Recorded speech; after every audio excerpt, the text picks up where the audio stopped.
And this is Revolution Podcast. If you are new to the show, this is the audio-only podcast. This is the download of our Saturday live stream free show. So usually we try to go about an hour when we do our show Tuesday through Thursday with a special, I don't want to say bonus show, but it's a usually non-Pascal and Jason show. It's the TIR Presents, we call it. This is Revolution Presents. We start the month off with Movie Night Extravaganza, which is done by producer Forrest, who's produced for everyone from Michael Brooks to the Jacobin stuff, Ben Burgess. I believe he did some stuff with Katie Halper. And he has a show which is a kind of a leftist perspective of certain movies.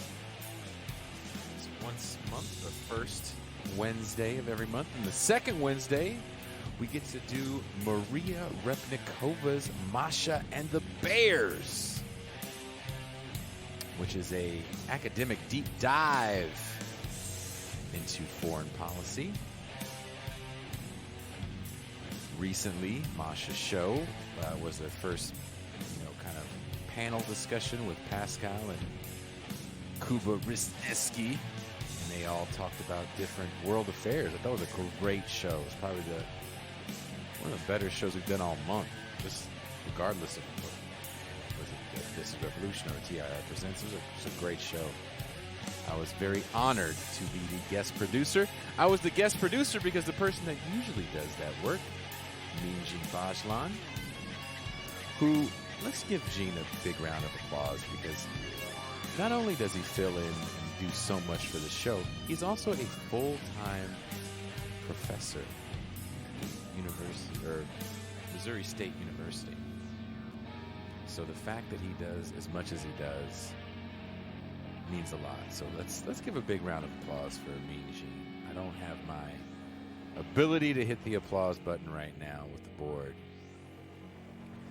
but Jean is going to be gone for a while for the most part, as he and his wife have welcomed in their first daughter, new baby. So let's give Jean a big round of applause wherever you're listening to this. Just a big fuck yeah, Jean. Wherever you're listening, there are links in the description to Jean's Twitter, so definitely send him a message on Twitter. Tweet at him, Professor Bajlan, and his new little Bajlan. Third Wednesday of every month is actually Jean's show with the Derek Varn, called Gaming Materialists. They talk about gaming, issues in gaming. The most recent episode, they talked to some union representatives from a tabletop gaming manufacturer. I believe they're miniature manufacturers. Talking about organizing in that atmosphere. And then the last Wednesday, as every month, is the man of the Mau Mau Hour. It is Ask Pascal, the Mau Mau Hour, where Pascal has a topic. He has about a 20-minute script that he reads, and then after that, if you are a patron, then you can interact with him in real time over what he's discussing, and you guys actually have a discussion about the topic. I do not know yet what the Mau Mau topic is going to be for November, but trust me, I'm excited because Pascal and I also recently did a panel this Friday the 13th? No, it would have been Friday the 12th, November 12th. We had a speaking presentation at Oxford University, where we got to do a question and answer, have a discussion about black politics, and the question and answer definitely got into the piece I wrote about the cultures of authenticity and the cultures of deconstruction. Again, wherever you're listening to the show, there should be a link in the description. If not, it is medium.com/jason.miles, MYLES, because French people.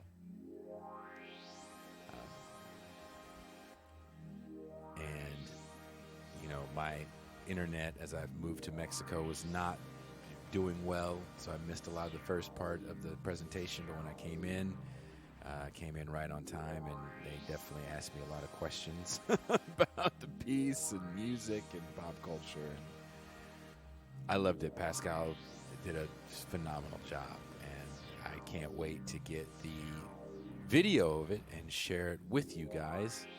We're probably first going to share it with our patrons before we think about making it public. But thank you very much, Professor Michael, for hitting us up and asking us to speak to the students. I look forward to doing it again. Hopefully, they said they were interested in having us back, so we're excited to come back if that happens. But this show was a very fun show with Alex Hochuli, one of the co-authors of The End of History, talking about the idea that the fall of the Soviet Union marked the end of history. Western powers had won, capitalism prevailed as the dominant structure. But, of course, that's not necessarily true. Here we are in the COVID world. Currently in the COVID world is not the post-COVID world. And we're questioning, as a society, neoliberalism, I think, for the first time collectively. And we definitely get into a good conversation about this. So this was a fun show. Alex Hochuli, also of the Aufhebunga podcast. Why do I keep forgetting that? But co-author of The End of History, wherever you're listening to the show. There's links in the description to the book. Please go get it. I'm going to reread it as I work on my follow-up piece. That music means I've gone too long. Thank you guys very much for your time, and I am out.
Welcome, everyone, to another episode of This is Revolution Podcast.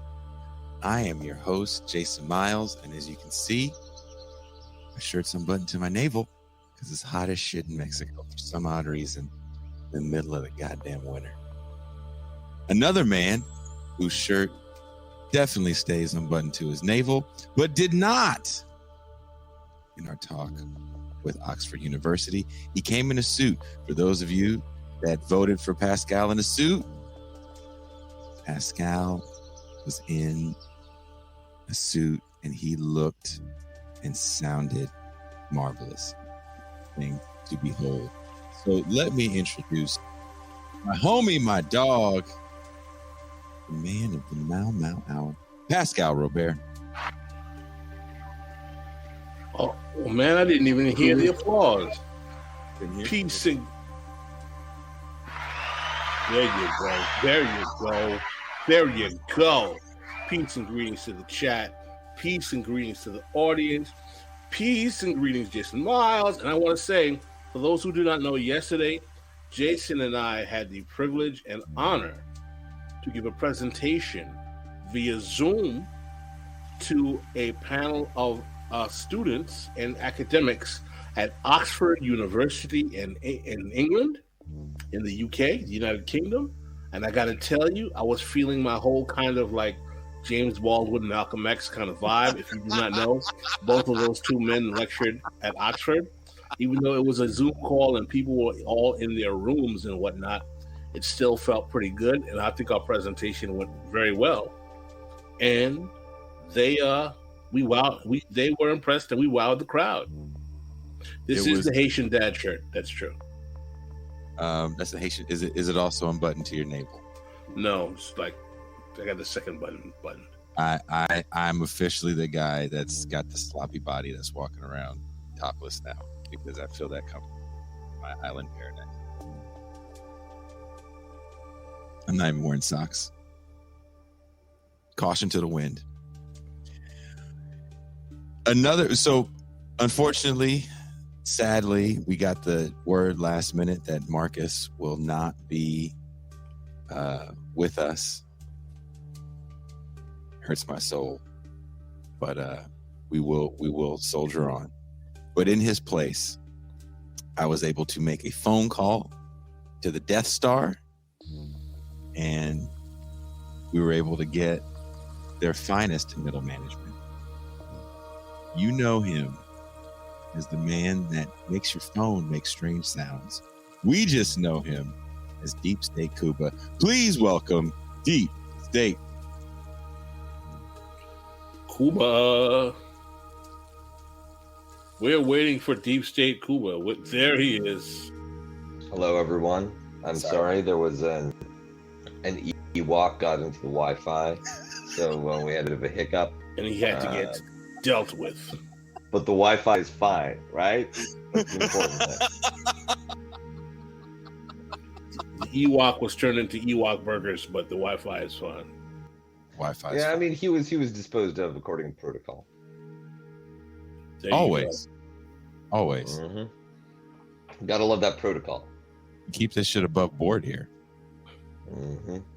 So coming live from further south in America than me is the co-author of a book that definitely has captured my attention. And I do have to say, one of the things I do appreciate in doing this show has been our relationship with Doug Lane and the writers at Zero Books. And, you know, even though he's not there anymore, a lot of the authors that we've had on here, they've been some kind of fascinating reads. And this was another one in line with a read that kind of is definitely in line with what I've been working on as far as even my writing and research. So I don't know how much of the book you got to read, Pascal. Did you get to read a decent amount of it? I did. I got in pretty decent. Kuba, did you finished it? Well, you know, I had already read it when it went through the NSA for highlighting all possible sources, figuring out, you know, who was he talking to, and adding them to the you know, I'm not saying it's a drone strike list. I'm just saying it's a drone ready to go list.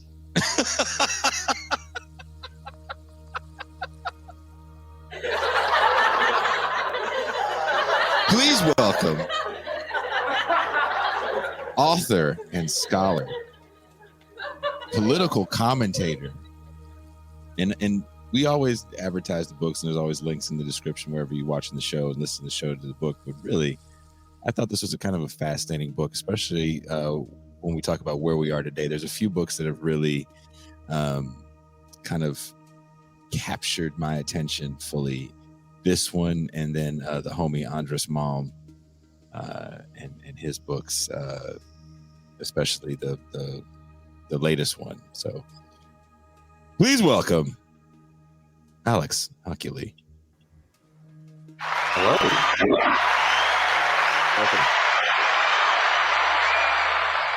I'm gonna wait for the applause to die down. Can I go now? Yeah, thank you very much for having me. No, delighted to be here, and it's really nice to have such enthusiastic readers, whether they work for the NSA or not. I guess the bots at the NSA must be very close readers, of course, being machines, but it's always nice to have human readers as well. So thank you. Excellent.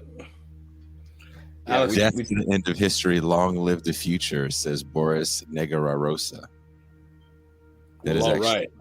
My ex-wife's maiden name. Don't get emotional. Wait, no, I just be mad. Are those Krugerrand? No, they must be Swedish Kroner. So okay, you want to start? You want to start it off, Cooper, with the first question? So, I guess that one place to start, like you refer to a lot of the popular culture of the 90s and the early 2000s, and that's a very familiar moment to me. And I think that one fact that maybe some of our younger listeners may not understand is just how hegemonic the concept of the end of history was in that period. How many millions of copies Fukuyama sold, and when I was an undergraduate, for instance, no course on international affairs could afford to ignore Fukuyama. So maybe why is it still relevant to talk about his work, and why, what makes this moment so different as to really shift it from everybody needs to talk about Fukuyama to everybody needs to understand why he was wrong? Yeah, no, that's a really good question. And I mean, I also remember, being an undergraduate and like studying international relations and being like, oh, this is the end of history thing. And it seemed kind of complicated. And I think a lot of people, at least I remember kind of looking back, people who were on my course, didn't really take it seriously, especially because it was kind of like, yeah, that's all it is. Like literally, like the end of history means that all the conflictual, crazy stuff that happened in history, the Cold War and everything before, that's all in the past. So let's get up to speed with this new technocratic world of globalization. And everybody wanted to talk about globalization theory. No one really wanted to talk about the end of history, which really means they didn't want to grapple with history in a capital H sense, the ability of human beings to make history, right? Not just the past. And it's also interesting that you made reference to kind of younger listeners. Something we tried to do in the introduction to the book is precisely try to capture that sense of what the end of history was like, kind of culturally, in terms of affect and so on. Because if you grew up kind of after or came of age, or at least gained some political consciousness maybe as a teen, as of later than the 2008 global financial crisis, you're already take as a given this kind of new turbulent world, right? An increasingly turbulent world. And if you grew up like I did, kind of coming of age in the 2000s, becoming adult in the 2000s, like you were all you knew was this wasteland of politics and this kind of attempts at doing radical alternative politics, which really went nowhere, right? And so we tried to capture that a little bit. As to why Fukuyama is relevant, I guess, maybe just answer that, I guess, is that I think a lot of people misunderstood what he was trying to say. So the end of history as an idea isn't just, hey, there's no more events anymore. Like everything's just the same and peaceful. That wasn't his argument. There might still be events, there might still be terrorist attacks, as there proved to be, right? But these forms of kind of nihilism, effectively, or even if you believe in what the Islamists say about their own ideology, it doesn't really propose to transform the world or to make the world a better place. It doesn't really have that capacity. What the end of history really means is the end of ideology and the end of conflicting visions over how to organize human society. Right, so it means that even if there are Islamist attacks or kind of ethnic rebellions or whatever there might be, there's nothing that seriously challenges liberal capitalism. And that really seemed to be the case for a long time. And it kind of still does. The only way that liberal capitalism is really being challenged is by its own internal contradictions, it seems. We can come on to that, I guess. Well, even the strong reactions of groups like ISIS they don't offer a future. Their best alternative is, let's go back to the Islamic golden age. Let's return to the caliphate. So you have these, and Fukuyama in his work, he describes these as kind of atavisms, right? They're not fighting for the future. They want to return to what they perceive to be a superior past, and it's really that lack of a future to fight over that is part of the end of history. Can I ask the panel a question? Would you say that's a phenomenon that actually starts to take place in the 80s, kind of a need for nostalgia? I think that the nostalgia is woven into every human culture, and every human moment always has something about the past that they romanticize, that appeals to them, and even in periods where there is a lot of optimism about the future and it feels like things are happening, you do have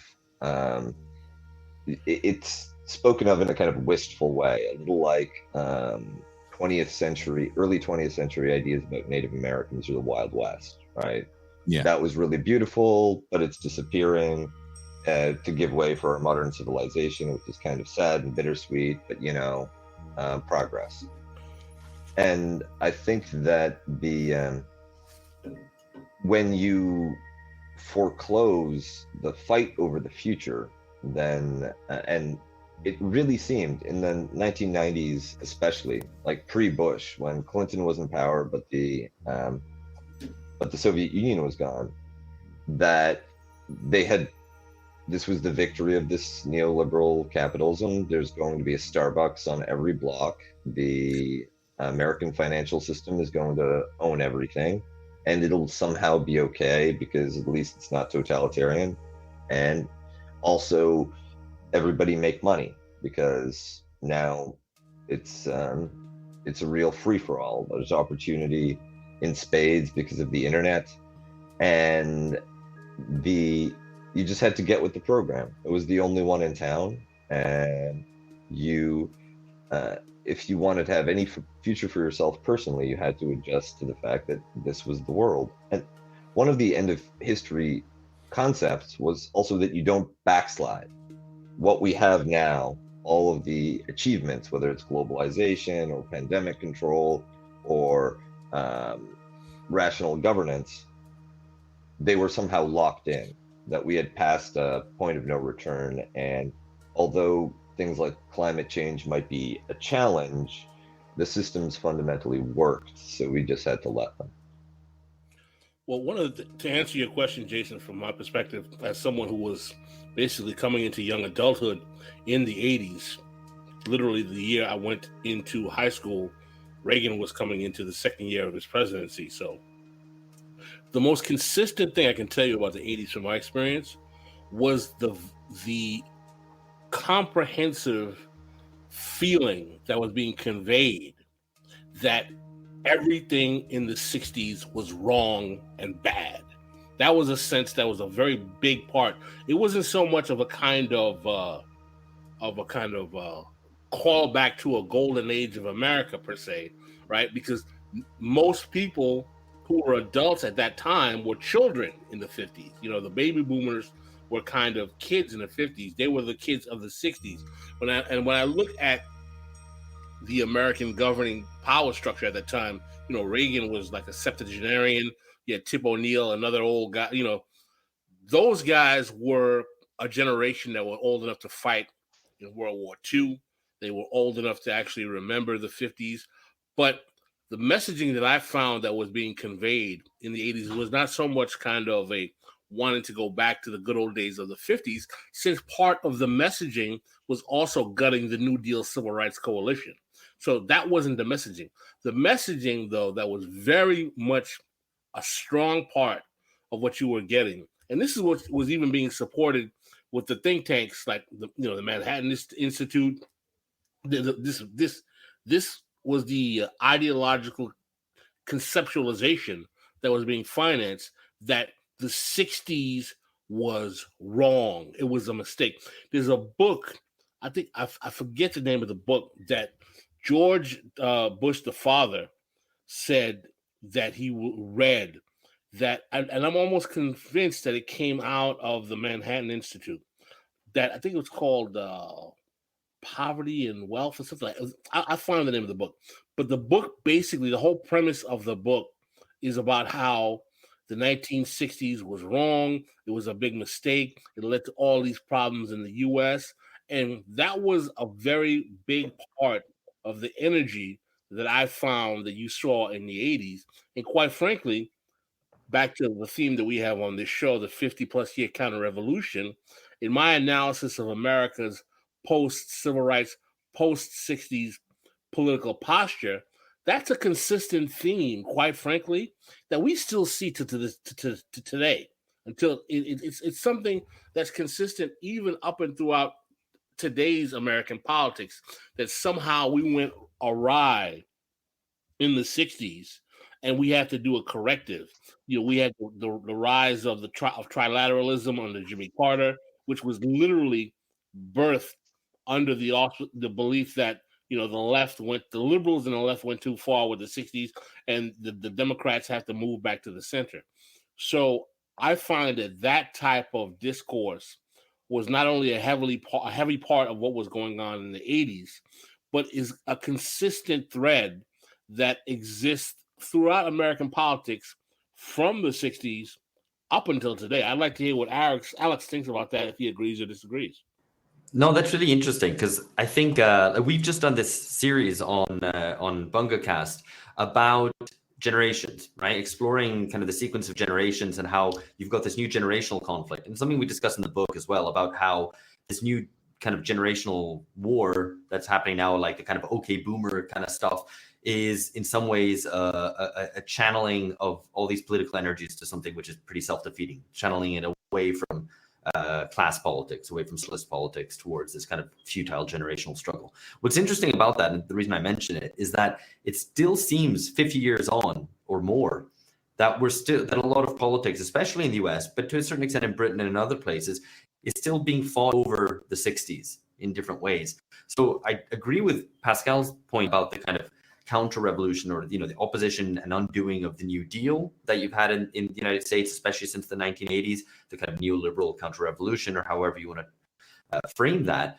But there's also another element to it, which is that the 60s also in some ways unleashed certain desires, or was a moment for kind of the birth of the counterculture, which was in a way something that capitalism then tried to recuperate, and successfully did it, right? So these demands for authenticity, for liberation, for exploration of the self, all these kinds of things are now things that you can do in the market, right? So it's not something that was perhaps in the minds of the 60s rebels, which was something done against the market or against capitalism.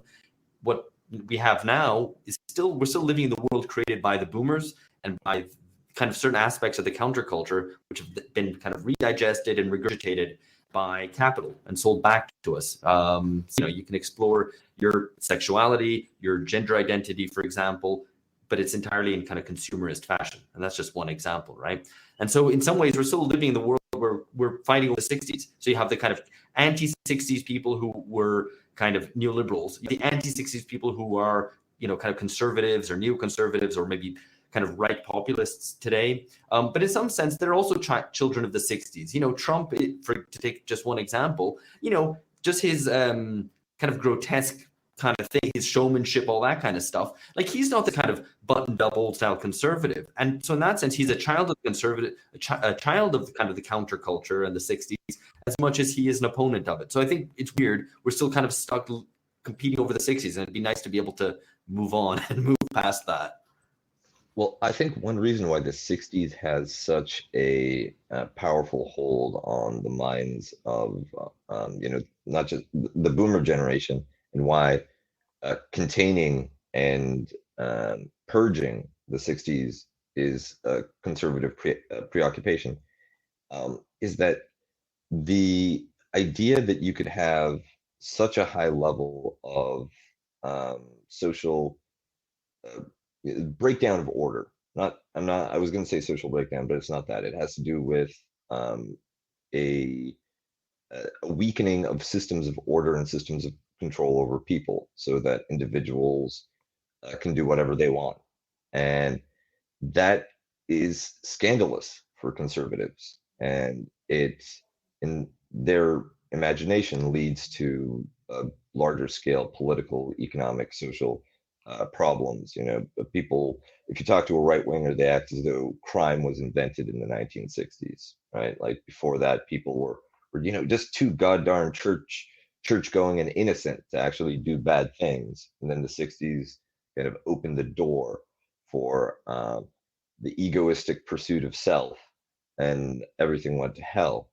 And I think that in the there's a conservative reaction to the 60s to try to undo all of the countercultural changes to people's ideas and lifestyles.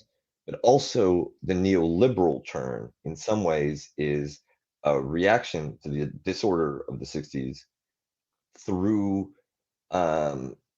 in governance systems, you know, surveillance.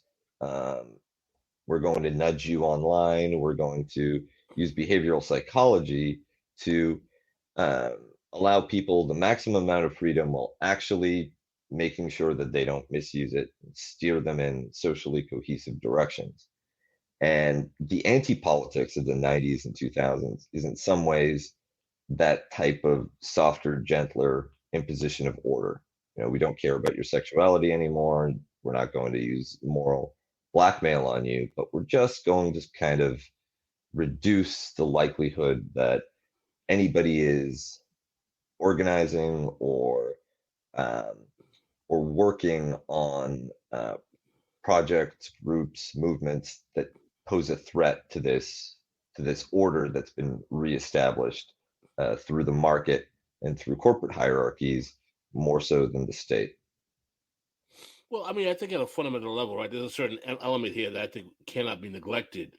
That the 60s were bad discourse. I refuse to separate it from the racial component to it as well.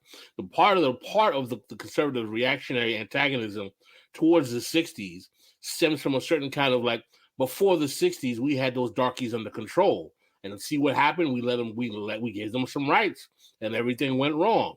And yeah, law and order. Where's the law and order? I mean, a lot of people are fighting for that the becomes rights. racialized. You know, let's keep in mind, you also have a big Mexican American movement. You have the American Indian movement in the later 60s as well. So there's a huge pushback for all dark people in the 60s.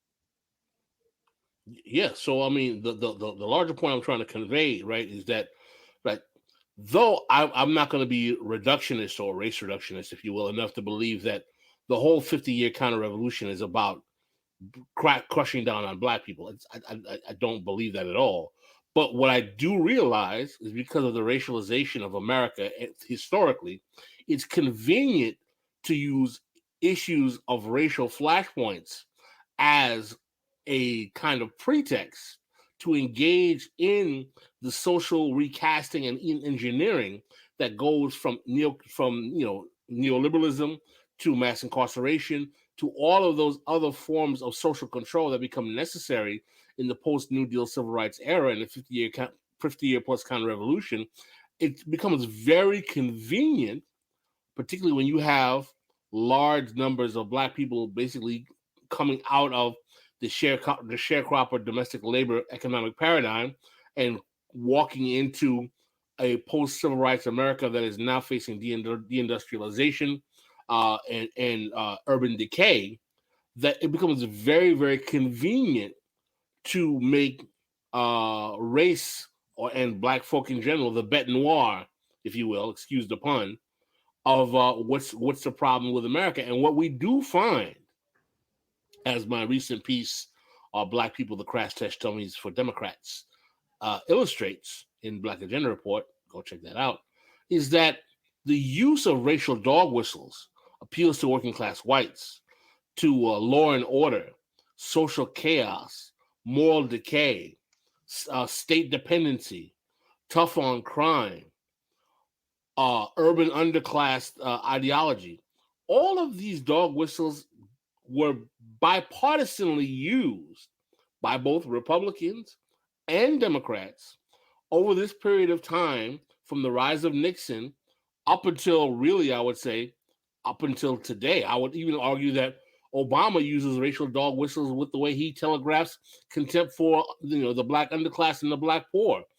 Cousin Pookie eating, Popeye's fried chicken on Sunday, giving speeches about black men on Father's Day and their need to become responsible. All of that discourse, all of that racialized discourse becomes an actual weapon used by both political parties in America pretty much consistently. I would say even up to Trump, maybe the only one who doesn't do it racially is maybe George Bush, the son, George W. Bush, which doesn't surprise me that he actually saw an increase in black voter support for him in his reelection bid.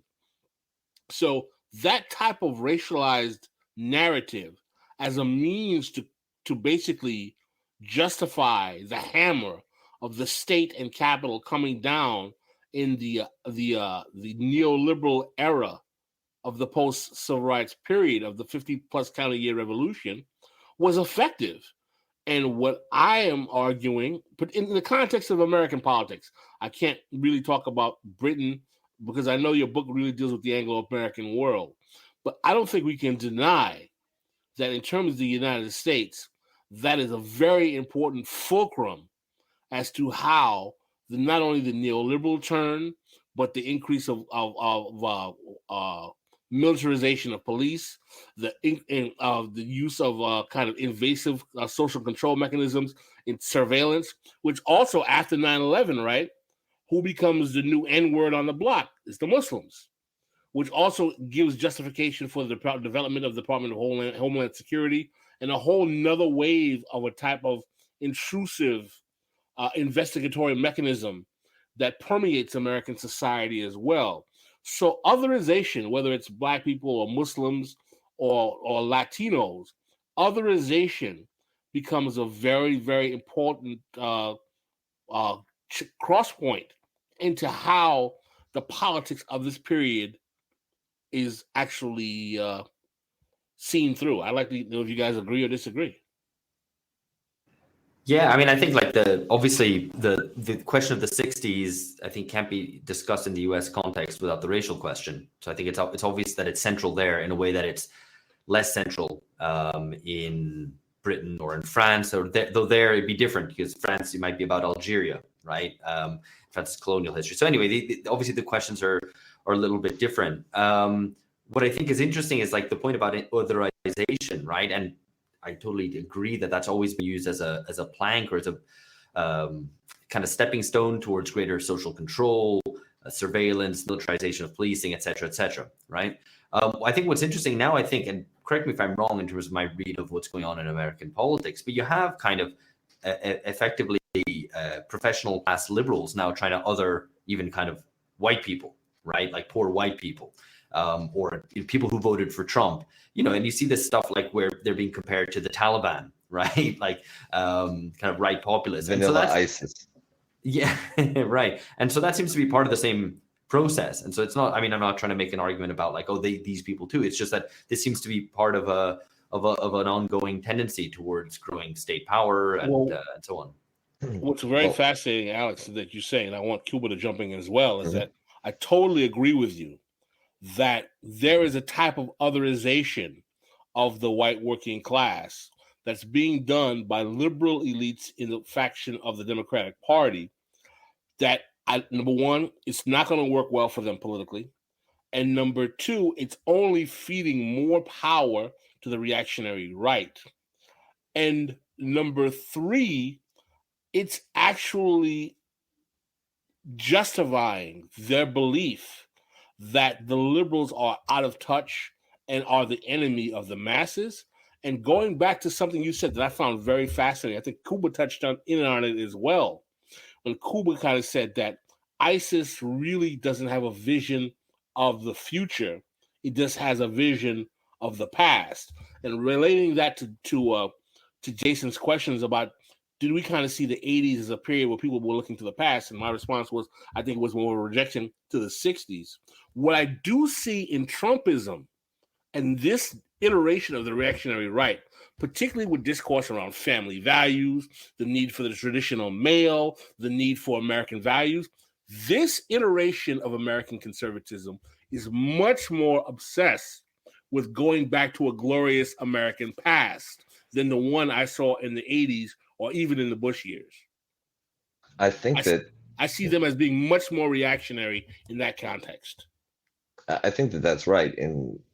In the United States, the Trump rhetoric, like "Make America Great Again," this kind of language, this kind of idea, stems partly from the fact that when you had Reagan and Bush in charge, you didn't have to go back. That America was still alive and kicking.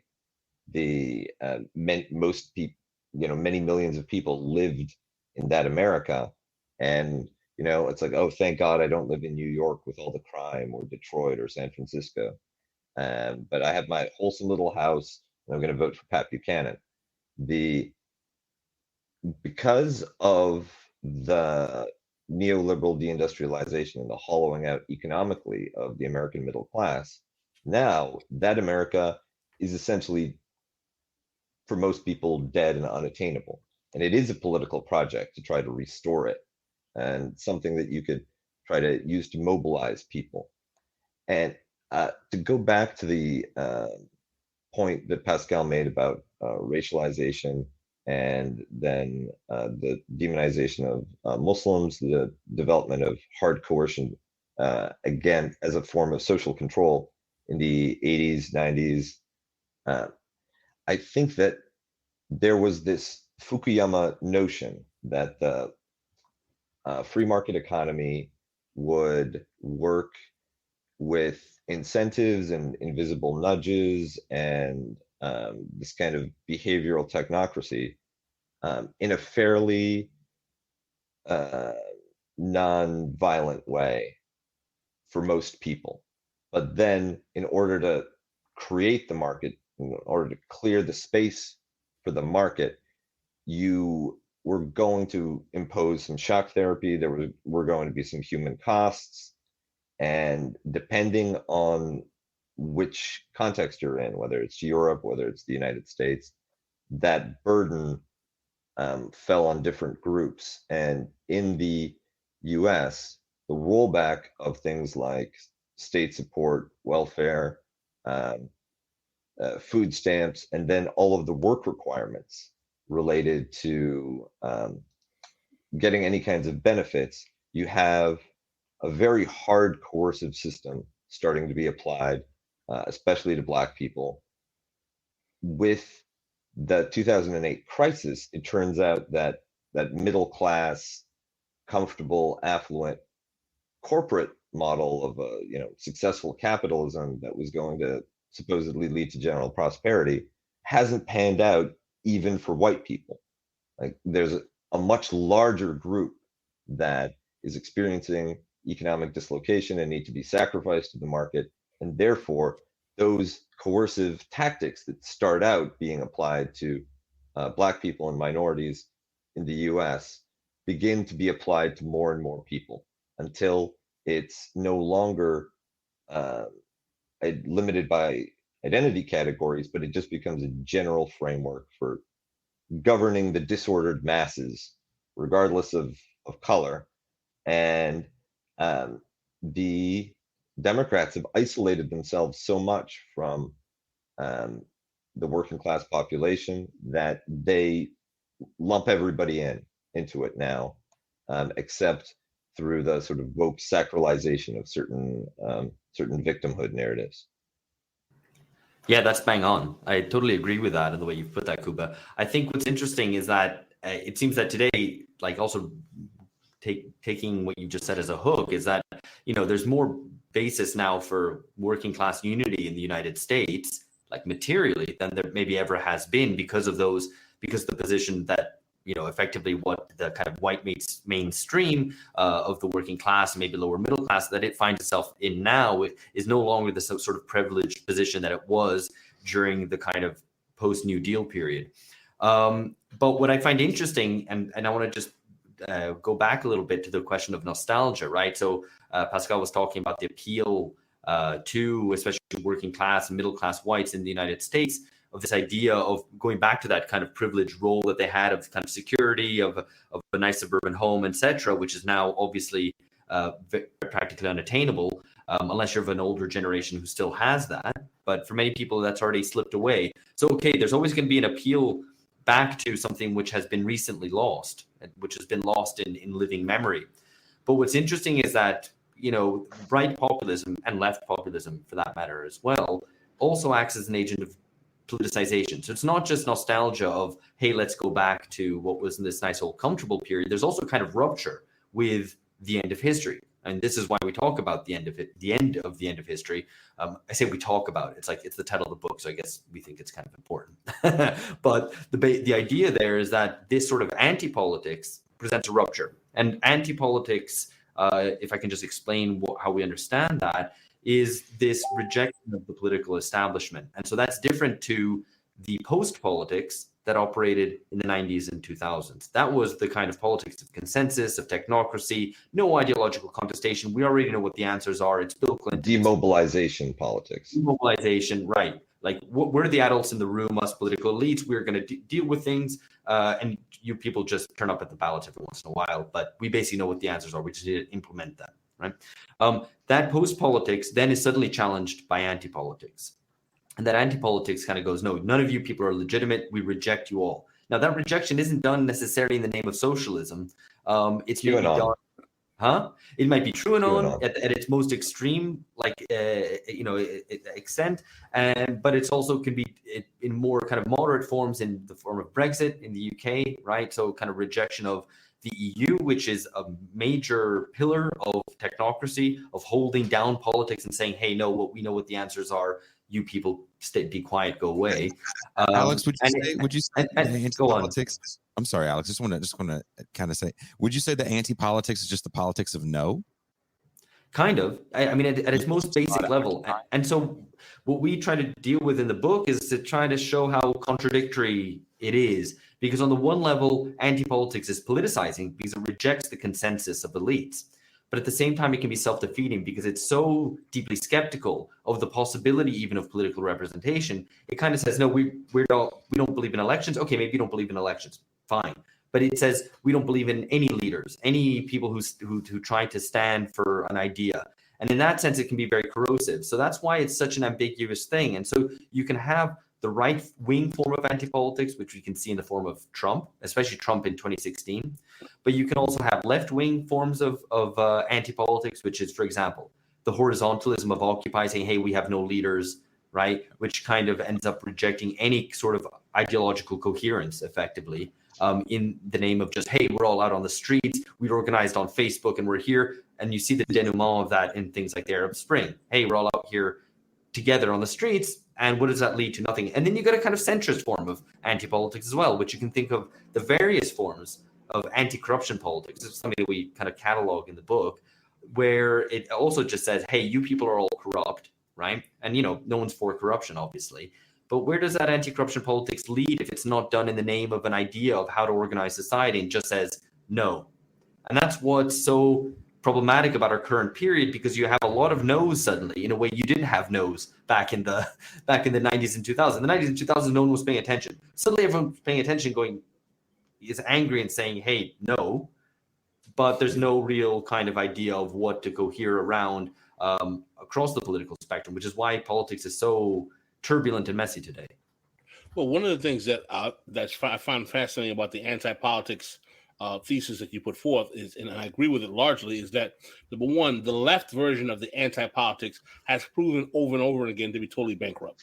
In other words, no structure, no organization, no hierarchy, from Occupy to Black Lives Matter to whatever else. They all either become just wiped away by, whatever internal governing mechanisms exist, or just end up becoming totally useless grifters who line their pockets with money off of people suffering. So that has just been an endemic demonstration of the kind of vapidity of the left in this moment, where the left should have really been more capable of rising to the challenge. But what is fascinating in terms of the anti-politics on the right is that the way in which the carnage from the neoliberal turn, all right, the post-civil rights era change in capitalism, hyper-privatization, hyper-austerity, hyper-authoritization, and all of that stuff, which was a bipartisan consensus, which we all know.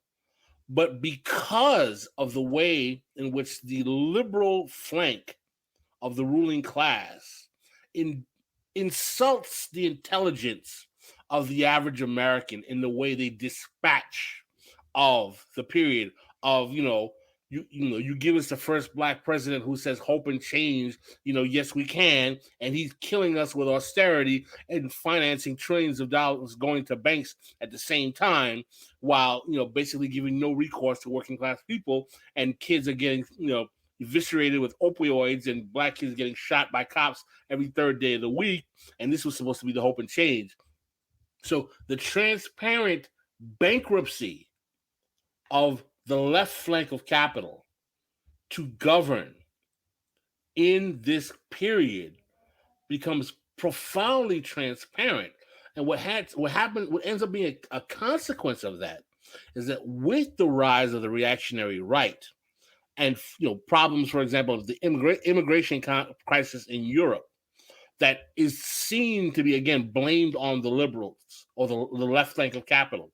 The anti-politics is captured by the reactionary right, and it becomes an anti-politics against the whole liberal, democratic, post-World War II project.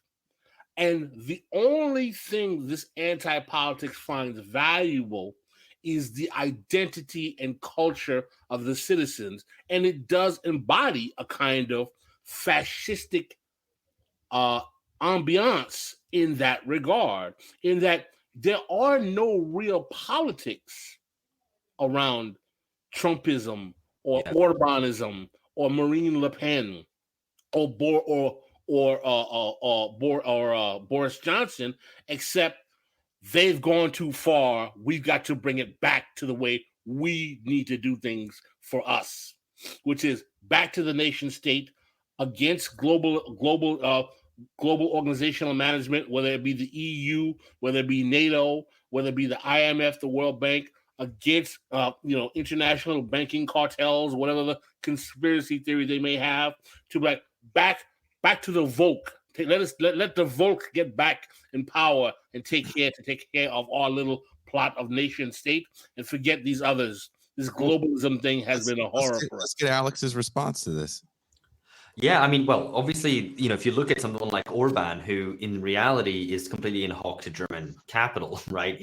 It's like it's a Volkswagen plant. That's what Hungary is. So, obviously there's a lot of, there's very little kind of material basis to even their reactions against globalization. Okay, there's a little bit here and there, and we can see in the way that, to a certain extent, Biden offers continuity with Trump in kind of a repeal from globalization, a little bit or a recoil from globalization. But in actual fact, they offer very little politics.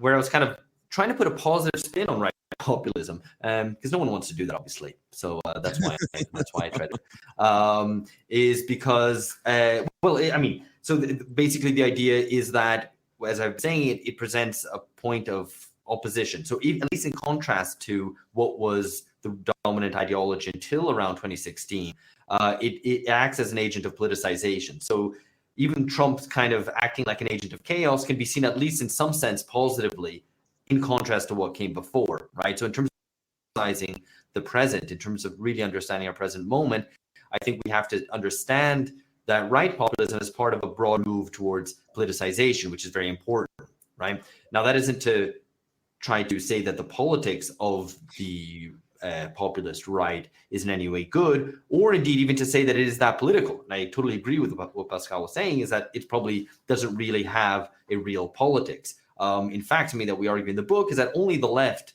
is able to really be an agent of politicization, because politics and the left are kind of conjoined at birth, right? Because the right, always as an agent of order, in some sense, is never going to be an agent of politicization, because politicization precisely is, in some sense, putting claims of justice, of dissensus, of challenging the way that things are, right? And so the right can only offer a kind of spectral vision of that.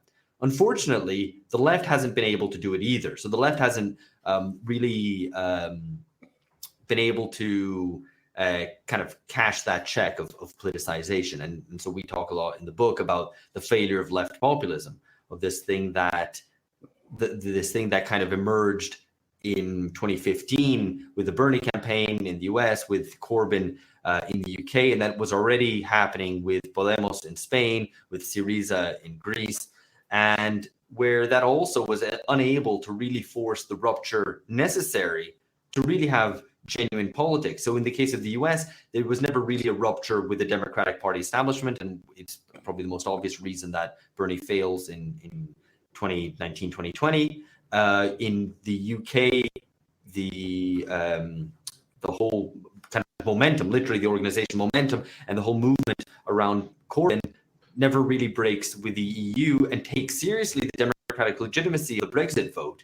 And so as a consequence gets folded into effectively the kind of technocratic elite, because it doesn't really want to make a move, doesn't make a stand, and as a consequence tries to say, yeah, we're kind of pro-Brexit, but also we're not exactly, because the right has dominated Brexit, so we don't want anything to do with that. As a consequence, never really forces that rupture necessary, which could have been hugely progressive. As a consequence, it's left to Johnson and the Tories to see through Brexit, and we can see the consequences of that now. And you can see it in Greece as well. So, this was all kind of played out well before the kind of Anglo-American world had it, which was Greece's confrontation with the euro, with the Eurozone and with the EU in 2015, where there as well, there was a huge vote to reject the memorandum of the Eurozone, 61% no. The government, supposedly a radical left government, said, we're going to honor this, right? Which any radical left government should honor a democratic referendum, I would say. And then they turned their back on it the next day because they realized that the consequences of that would be hugely disruptive. And so they decide to stay in the EU. And so the necessary rupture never really happened. And that's why left populism failed. And so in some sense, this anti-politics across the spectrum, albeit in different ways, ends up self-defeating or ends up unable to realize its own promises of politicization. I wanted to read a passage from your book. It's actually kind of in the beginning of it. You say, we stand at a pivotal moment amid the chaos, states of emergency, and extraordinary state responses. We are undergoing an epochal political shift. The richest and most powerful states in the West are fumbling their way out of neoliberalism. Such regime change had almost been forgotten as a possibility unless it was applied at the end of a gun in distant lands. Or at least we thought that if regime change were to happen, it would be different. The coronavirus outbreak coincided with the undoing of a surge of left-wing attempts to gain state power. The defeat of Jeremy Corbyn's Labour Party and the collapse of Bernie Sanders' campaign for president came within 4 months of each other, either side of the initial lockdowns. These attempts, called quote-unquote left populism, aim to move beyond neoliberalism to defend welfare and create a new collective and egalitarian politics. They felt promising. They made it feel like maybe politics was back after a long time away. The failure of left populism, strangely, happened at the same time as right-wing governments adopted policies that strongly departed from neoliberal orthodoxy. Donald Trump passed a $3 trillion stimulus package, while Boris Johnson's government announced £100 billion in extra spending to pay 80% of wages and support the self-employed.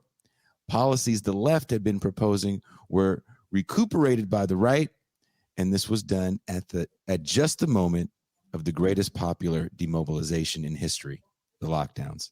There is a deep irony to this, since one of the main problems with left populism was that it had tried to do socialism without the masses. Let me tell you why that's important. Let me tell you why that's an important quote. You know why it's an important quote? Not to be I told you so, but it emphasizes something I said in the last episode we did when we were talking about the American decline. Mhm. The right will do some form of at least Keynesianism, maybe not total social democracy, but at least Keynesianism to preserve their political hegemony. And what we saw with COVID, more so with Boris Johnson than Trump, because we know that Trump's $3 trillion was basically a giveaway to the 1% more than anything else.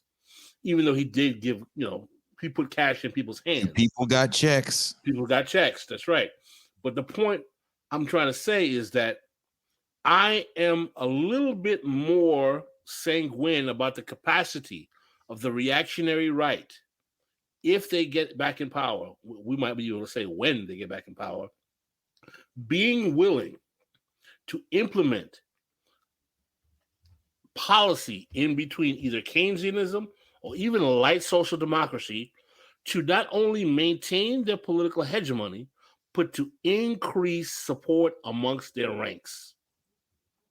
I don't think it's outside, because they're not as, I think they are less, yes, we have the libertarian phenomenon in the United States, but I truly believe that the Trumpian faction in the US and even Boris Johnson are less ideological and less ideologically wedded to neoliberalism than the actual Democrats and Labor Party in Europe. Yep. You know what stuck out to me when I read that? I thought of Glenn Greenwald defending, if you will, Tucker Carlson and the right wing ilk of Fox News, saying that when he said something about the socialists, Tucker Carlson is more socialist than whatever he said. I don't remember the exact quote, but he felt that they were trying to shave the rough edges away of neoliberalism. Do you guys agree with that analysis of Greenwald? So I think that the American, if you come up in American politics, there's an extremely strong association between a certain kind of market fundamentalism and conservative politics. And the defining structure of the American conservative movement was this kind of trilateralism between libertarians on economics, Christian conservatives on values, and military hawks on foreign policy. That has broken down, partly because the libertarians won, and they won in both parties. And so they don't need the Republicans anymore, and they got what they wanted in terms of reorganization of the economy.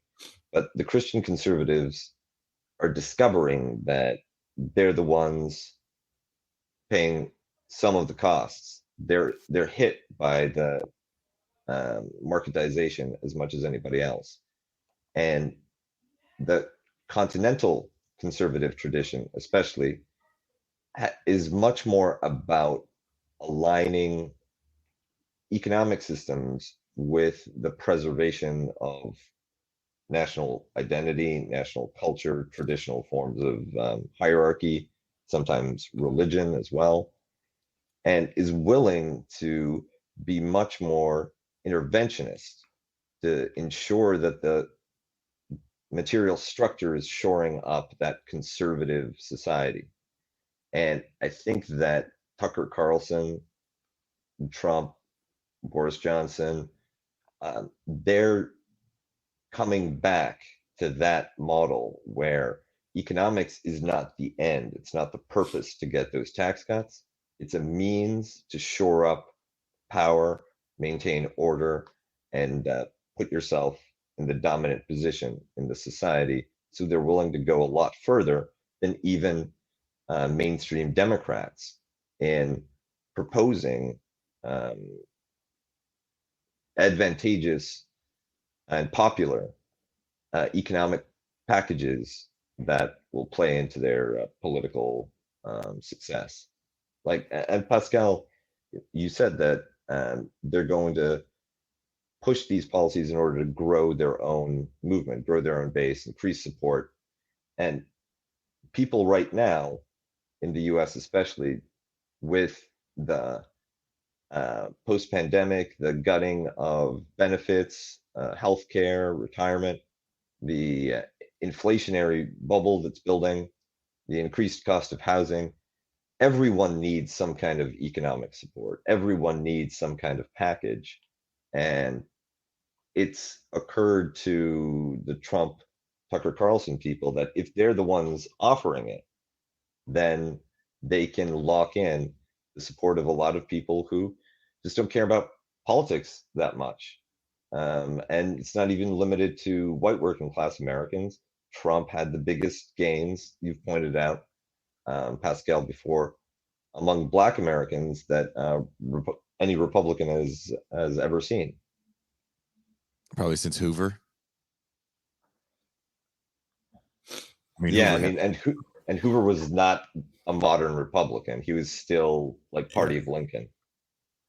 Yeah, and you can see examples of this in the UK as well, where there are the intellectual resources, maybe half forgotten, but of one nation Toryism, what used to be kind of the ruling ideology, at least amongst the Tory party, before the Thatcher Revolution, right? So this idea of the Conservatives being the party of patriotic workers, of middle class, as well as the elite, really kind of representing a whole cross section of society, is something that, kind of wrapped up in a patriotic flag.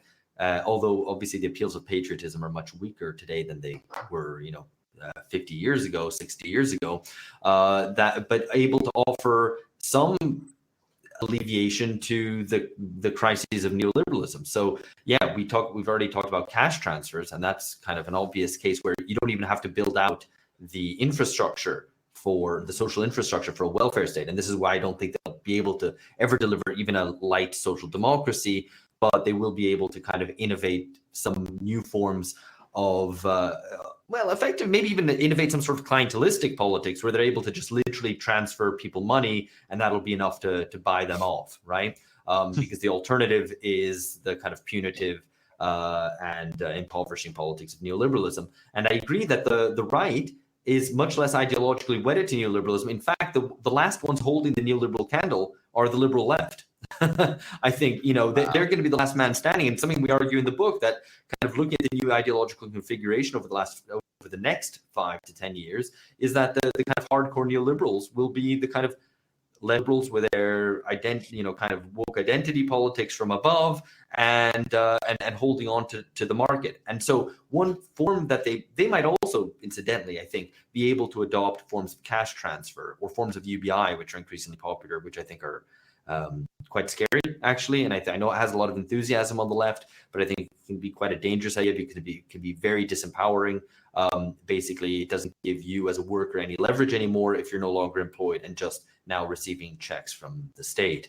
So the left might be able to do that, but the right will also be able to do that. And you can see the discussions going on at a more intellectual level on the American right at places like American Affairs, which is, I have full disclosure, I've written for them, and I do think they publish interesting things. The American Conservative as well, another magazine, where they're kind of abandoned neoliberalism in a much more thoroughgoing way than maybe some kind of more center-left outlets in the U.S. So I think that's a very important intellectual development that's going on, which has real ideological and political consequences, where we can't just be like, oh, it's like the like it always was, that the right or the Republicans or the Conservative Party in the UK are the hardcore neoliberals and the left are kind of a bit anti-neoliberal.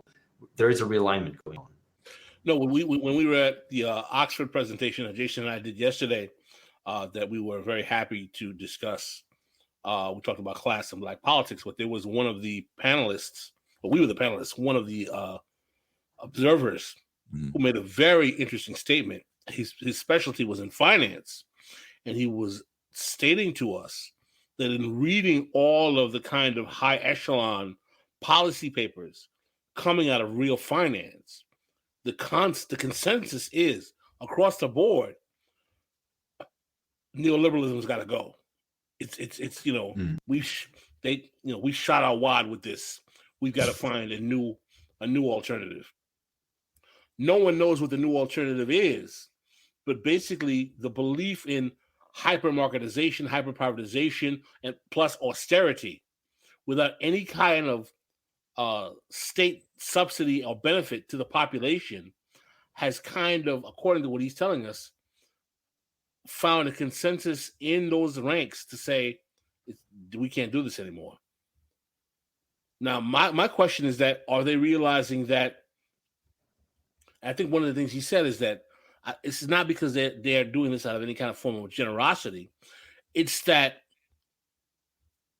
austerity is bad for business. In other words, is that there's still a need for subsidization of business and consumerism. You've got to keep consumerism churning.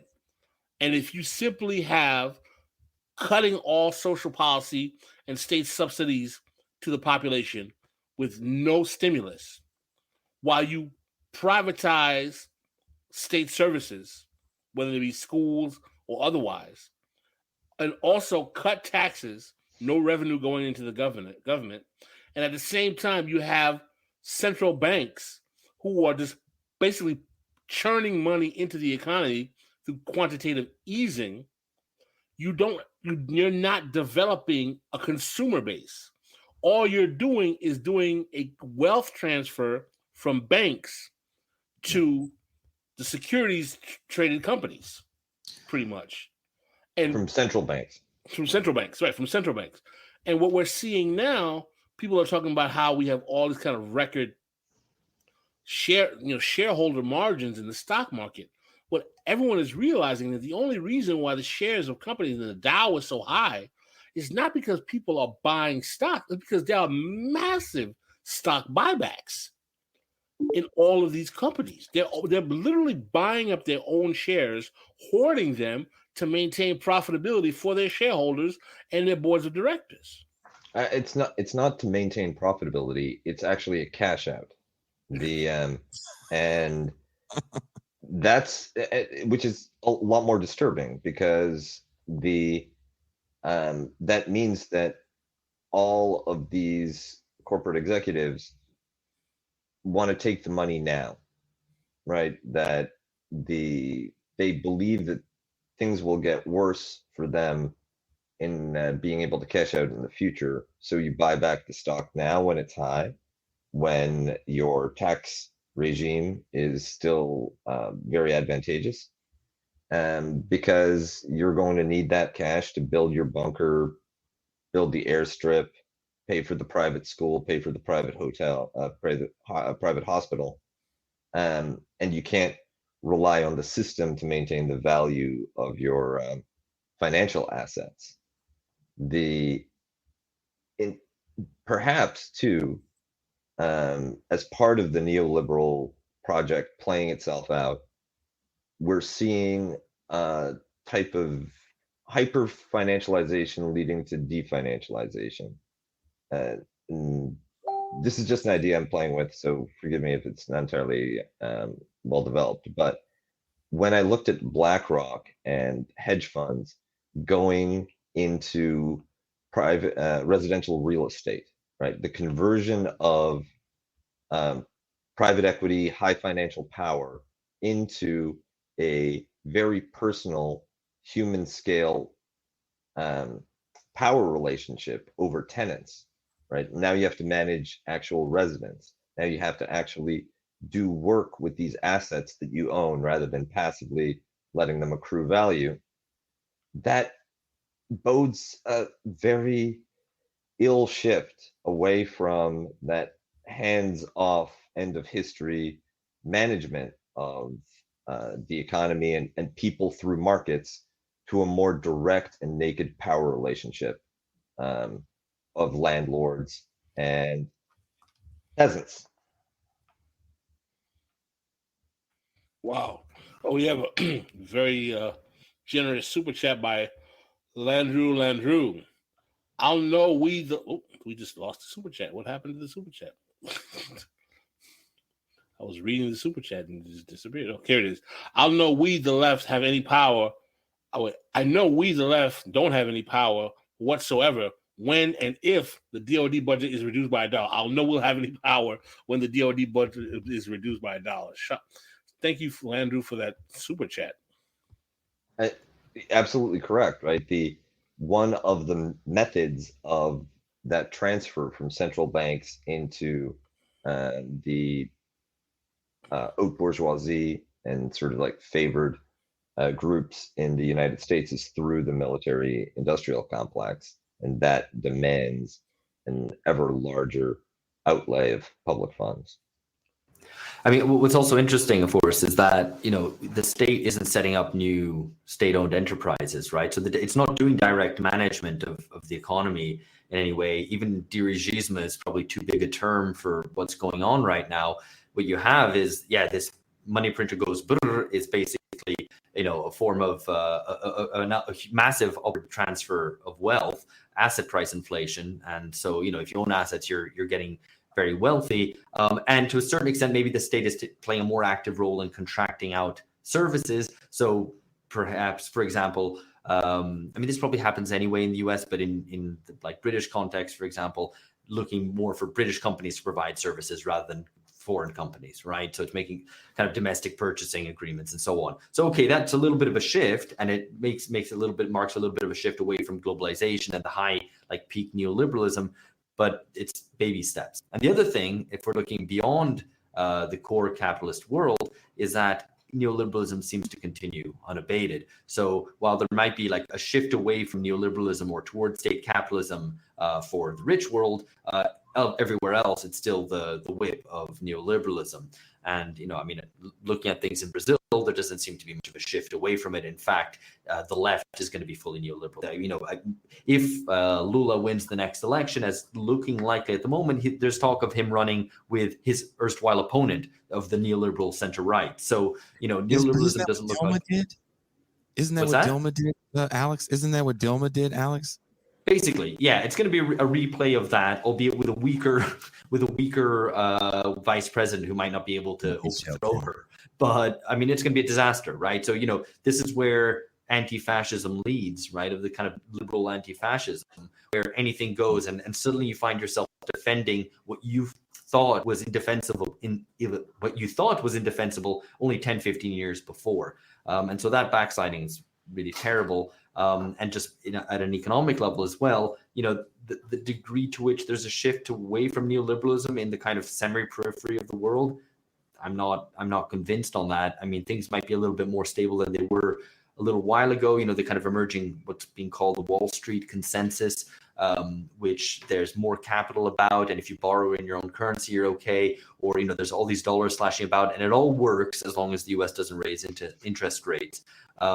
But it's still a pretty precarious situation. And to bring up one other thing, I guess, and to bring it back to politics, is that you've had a whole sequence of revolts against neoliberalism and the delegitimation of political classes and political establishments all over the world. And we forget, because this crazy fucking thing that's happened called the pandemic, and the responses to the pandemic and the lockdowns and everything have kind of fried all our brains. But if you cast your mind back to the end of 2019, there were revolts all over the place. It was like Iraq, Lebanon, Chile, Colombia, etc. Right? Things going on in the US, in Western Europe, the Gilets jaunes, the Yellow Vests in France, and so on. And so there was a kind of worldwide moment of revolt against neoliberalism in various different shapes and sizes. Where does that leave us now? Has that fire kind of been burned out, been extinguished by the pandemic? I don't know. I think it's an important question that we should ask ourselves, kind of looking forward at what's coming up. My worry is that the lockdowns, which effectively were massive demobilizations of people, stay at home. Even if you think it's a justified policy for combating the pandemics, and I think I am increasingly skeptical of that there was ever a kind of efficacious response. But anyway, I don't want to get into that. What I want to say is that, stay at home is always going to be demobilizing and de-radicalizing and depoliticizing.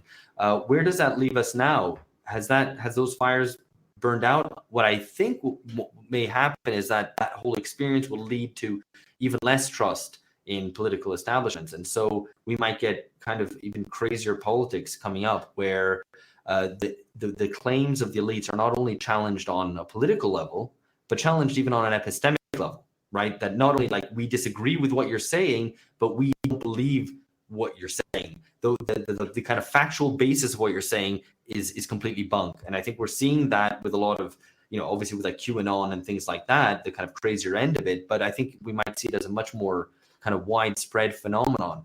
So what we're living in is a kind of a revolutionary or proto-revolutionary situation without a revolution. And that doesn't mean that a revolution is around the bend or something. I'm not being like, comrades, let's take arms because it's here and now. What I'm saying is that we don't have the ideas or the organizations to carry out a revolution, despite the fact that objectively we live in a practically a proto-revolutionary situation. If the same sequence of events were to have happened 60 years ago, let alone 100 years ago, there would be global revolution. And that's what's so kind of paradoxical about the moment. Well, I think the thing more dangerous is that the energy of insurrection and rebellion is with the right, not the left. Yeah. And to answer your question about the where we are with COVID, there are rebellions, particularly in Europe, on various parts of the U.S., but it's against COVID mandates. Yeah, the people are organizing seriously. There's a large pushback here, especially in California, because there's some kind of heavier policies. I do want to ask this question as time is starting to get a little later, and we've kept Alex longer than we told him. We're going to keep him, and it's hard to virtually kidnap people like we always try to do. But MIDI Doctors from the UK asks, how is climate change going to play into all of this? If I may, I think that the climate change, the issues related to climate change are going to make printing money and doing a kind of Keynesian mass distribution scheme much more attractive and palatable, because the crisis gives a cover for large-scale public spending, and you really do need it. I mean, I think that you'll get the spending without the infrastructure, the spending without the utility, but the climate response does call for substantial social investment, and it'll make that Keynesian redistribution easier, and we'll see who gets it depending on who's in charge. I also think that it's going to move more people from the kid gloves, we manage you through market structures and behavioral nudges zone of control to the much harsher, more repressive, means-tested policies, show me your papers, Department of Homeland Security, welfare reform, base of the pyramid of control. I think that with the climate change issue, and I said this on our episode when we talked about American decline, I think the climate change is going to be managed as a boost to capitalism. It's going to be shock doctrine capitalism on steroids. I think that the right is going, because there's going to be a point where they're going to realize, okay, we got to take this somehow. And I think the right or even the liberals will turn it into a business opportunity, whether it be green businesses or solar panels or whatever. They will turn it into a massive capitalist kind of boondoggle that may have some job growth behind it, but I don't see it necessarily as a palliative to the actual problem. I see it as really as an opportunity to be like, let's make some money off of this. Like Theranos, but for climate. Yeah. Yeah. I mean, I think, climate change worries me a great deal. The capitalist responses to climate change worry me even more, because I think without a democratization and without a shift, even a small shift in the balance of class forces, the fight against climate change will be a punitive one against the working class. And you can see this, I think there was a proposal, where did I see this? A news article saying, that there's a growing kind of consensus around individual carbon limits, right? So as if that each individual is somehow equally responsible for climate change, which one is wrong, because obviously it's the richest people in richest countries who emit the most carbon emissions. But secondly, that individualist framing of it is completely mistaken as well, because of course there's specific industries which are greatly polluting, and secondly, I mean, thirdly, those industries sometimes are things that we need for production, right? So it's not as if like turning it into this moral question of like you've exceeded your limits is completely irrational, because we should be looking at it rationally, right? So climate change is very damaging to the possibility to future human civilization, right? Okay, so what's a good way to do that? Well, one is an energy transition, and renewables might be useful in certain specific cases where, for example, you have a country which can depend on hydropower if you're Iceland. But for most countries, that isn't the case. And the most reliable, green, and on the long run, cheap energy provision is nuclear. And the fact that no one wants to do nuclear, the fact that no one wants to seriously do nuclear, although France, Macron, someone I really hate and who's practically the devil, but and who embodies so many of our degenerate contemporary politics, he at least has now signed into law a plan for rolling out more nuclear. So that's at least a good thing. Nuclear, why does nuclear, which it seems such an open goal in terms of one major solution to climate change, why does that not get favor? It's because it's a kind of being hit from both sides by environmentalists on the one hand, who are deeply skeptical of any kind of mass engineering project, even one which has the possibility to really reduce carbon emissions, and neoliberals. Fukushima. Well, but exactly, but no one died from Fukushima. What caused Fukushima was a massive earthquake and tsunami, so like the case of Fukushima was not a nuclear disaster, right? And the radiation. There's a giant exclusion zone where no one can live. Yeah, but that was particularly because of the ways that it was built. But the case, there is no. The way modern reactors are made, they're very safe, and the problem of nuclear waste is something that we can absolutely deal with, and there'll be the technology in the future to reuse that fuel. The issue is that the reason why it's not done is because of the market bias, because it would demand huge amounts of state investment, because the private sector doesn't want to build that out. And so here you have really the kind of nub of the neoliberal failure to provide any response to climate change, is that it washes its hands or kind of rules out of hand the possibility of building out nuclear, which is a real solution, and at the same time looks to punitive individuals' responses, where it tries to limit people's individual carbon emissions, as if that's the root of the problem. It partly has to do with the type of state that you end up after 20, 30 years of neoliberalism. You have expertise in managing populations through these technocratic systems like credit scores or drug testing, and individual carbon tracking metric would fit very comfortably inside of that apparatus. The people who could run large-scale public investments, projects that could build up nuclear or other type of energy infrastructure, they either have all migrated to the private sector, or they're in all of the wrong places in the public system of administration and policy making. And I'm much more agnostic about nuclear power. I think that there's a case to be made that this could be a good solution, but the technical concerns that people have in preventing another Fukushima or Chernobyl are legitimate, right? Like that is a potential downside, and that's something that I think any plan to go with nuclear needs to have front and center a response to. Well, all right. I think we have.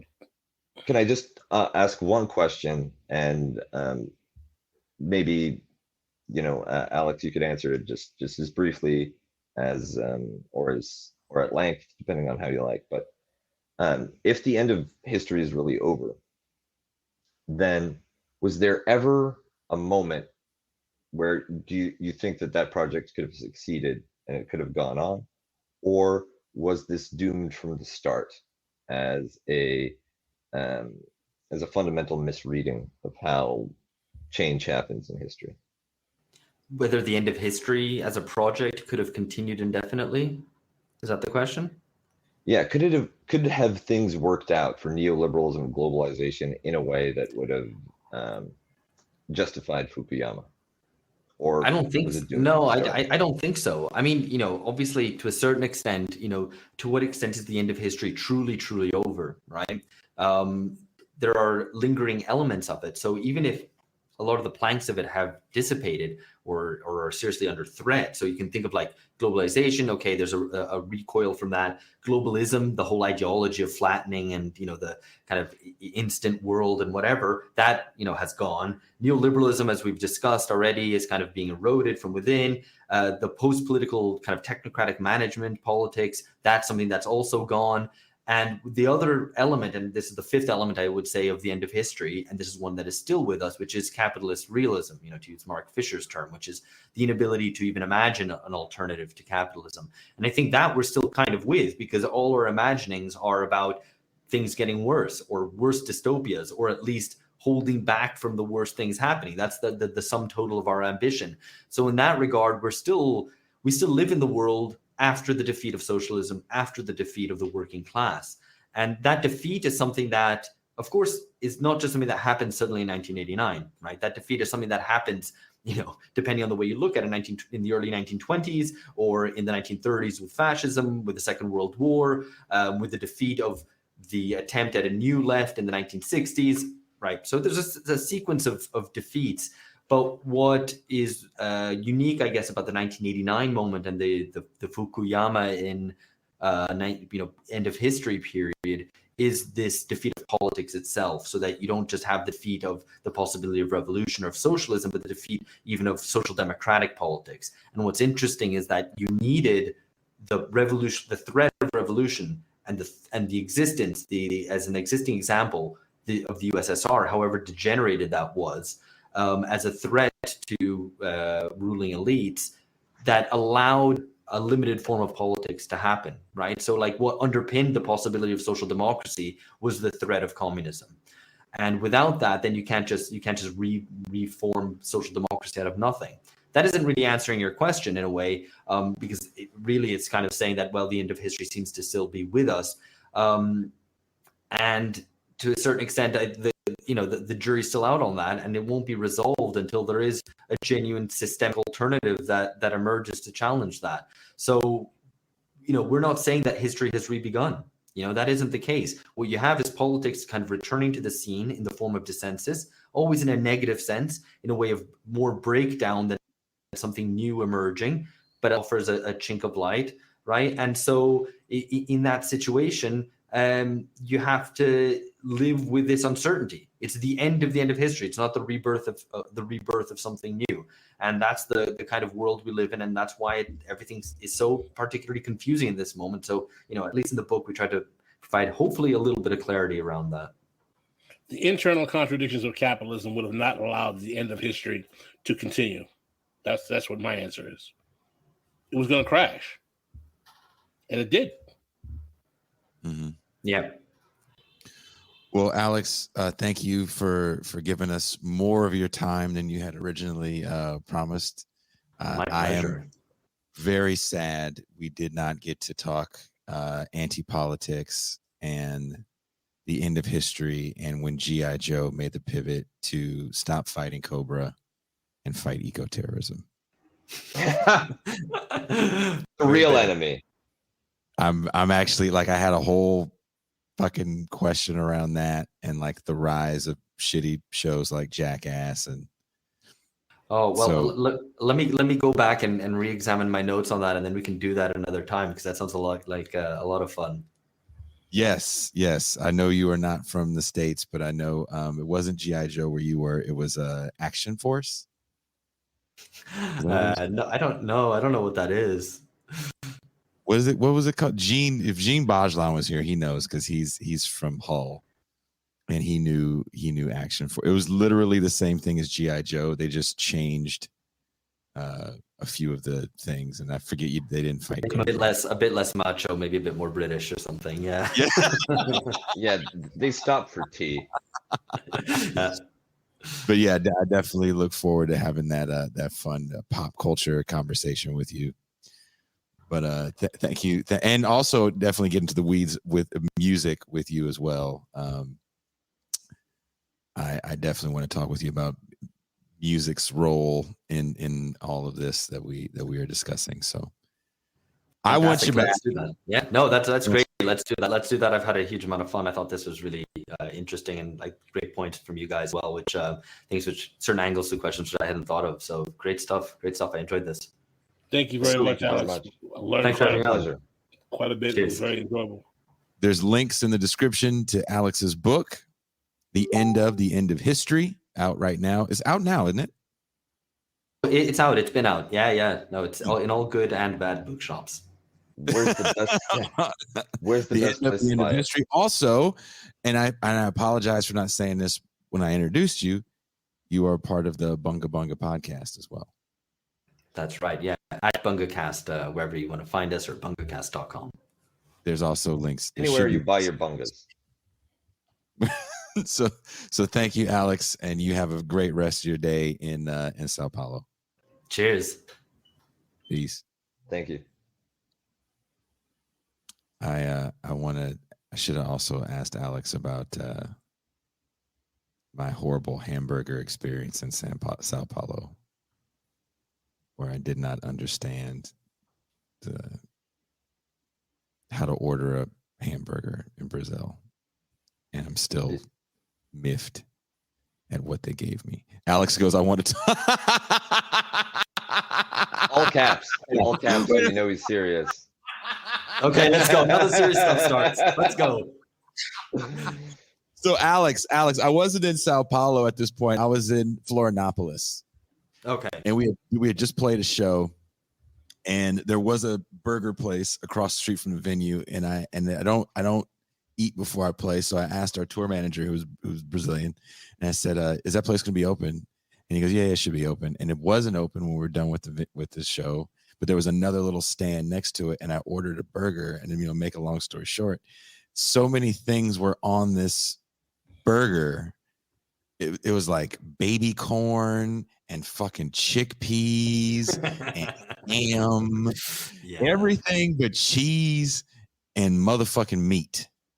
So was this like a vegan burger, or what did you end up with? But the bitch part about it was they had a picture. So you know how they have like stock photos of shit on the menus. Yeah. And so the menu had a stock photo of a juicy ass looking like bacon cheeseburger, and I was like, I want that. And the guy said, the Ameriburger. I got it was some, because you got to order is either a hamburguesa americano or some shit, I forget. But I didn't order the right one, and he was like, "You want everything?" And he said it in Portuguese, and I was like, "Yeah, everything."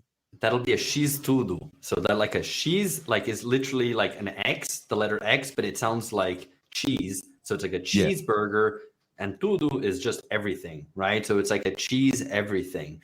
And so I don't know what everything you had at that specific place in Florianopolis or what they offer, but I'm familiar with the concept, and I have to say I stand firmly against it. This is a trait that Brazil shares to a certain extent with the United States, which is to make everything very large and add fucking every ingredient to it.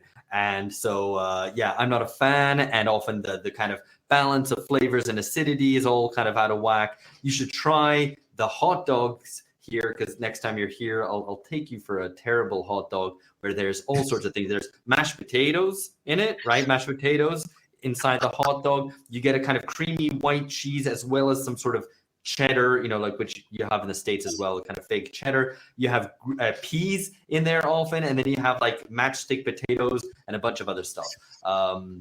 We have a lot better food. I don't want to say that, I don't want to portray Brazil as having a terrible culinary culture. There's actually really great, interesting things from different states, but its interpretation of the hot dog is, and for that matter, the cheeseburger is the best we have to offer. Yeah, a lot of good food cultures, there's one or two things that they import from abroad that they just don't get, right? Like, and you can eat everything but the stuff from home, basically. Yeah.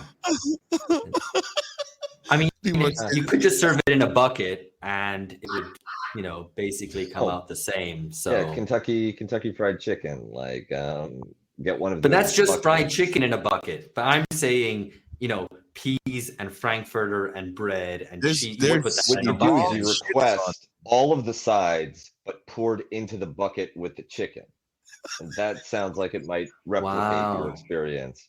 Yeah. It was so odd to eat. And when it came out, I just remember my drummer, and he had brought his girlfriend on this tour, and they walked over and they saw me, and they couldn't stop laughing. We just couldn't stop laughing at the absurdity of stuff that wasn't meat and cheese that was on the burger with everything. And that guy looked at me, and he looked at me like, okay, motherfucker, I'm finna give you everything.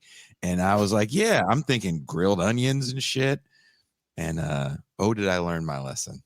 Yeah, I mean, you made the like- mistake of not being extremely hungover or extremely drunk at that Yeah. moment, presuming that you weren't, because that is the target market for that. And yeah, I am stone cold Poutine. sober, so I made that decision with a sober mind. Yeah. But yeah, like this is good. There's all kinds of minefields out there when you're ordering food in Brazil, eh? Someone asked us at the dog meat story. We were told that it was cat meat, and no, that is not the cat meat story where we're eating street meat, walking around Sao Paulo. It's dangerous to start to talk about hamburgers and fast food chains on this show, because it'll turn into a like you might have started another podcast. Is what I'm saying.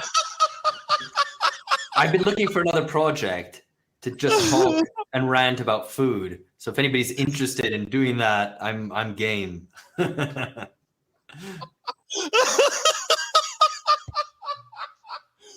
Between the conversation and this chat, I can't stop fucking laughing. You know what, man? I enjoy eating in foreign countries. I don't know about you guys. Pascal, do you enjoy when you travel eating in foreign countries? If they have good food, yeah. Do you keep halal? I for a while I don't dine on the swine in that context. I don't get down with the pigness. Because that would be really you're funny. Missing out, but that's okay. Can you imagine trying to? It's bad enough traveling with people that are lactose intolerant. Oh, If you travel vegans! Imagine traveling with vegans. It's my only weakness. I am otherwise perfect, but I am lactose intolerant. But that doesn't stop me. That does not stop me from consuming dairy. I'm not going to let anything stop me from eating everything that the world has to offer. So I fucking love it, dude. Well, shit, Alex, we're bringing you back. Just you tell us when you're free again. We're bringing you back. Delighted. Anytime. Did you do this on a Saturday? It's a Saturday afternoon for me. So we do this great. Crazy shit. Go a little longer.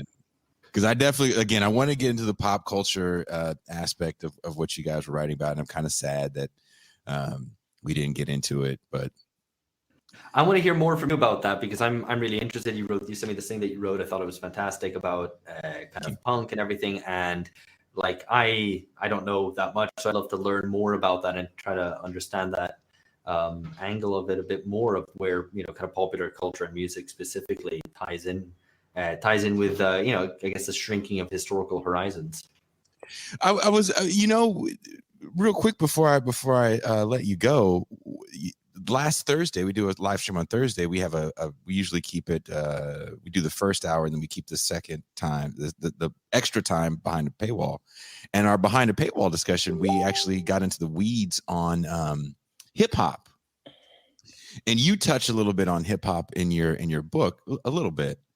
And I was like, oh man, I wish I was fucking there with him when he was right.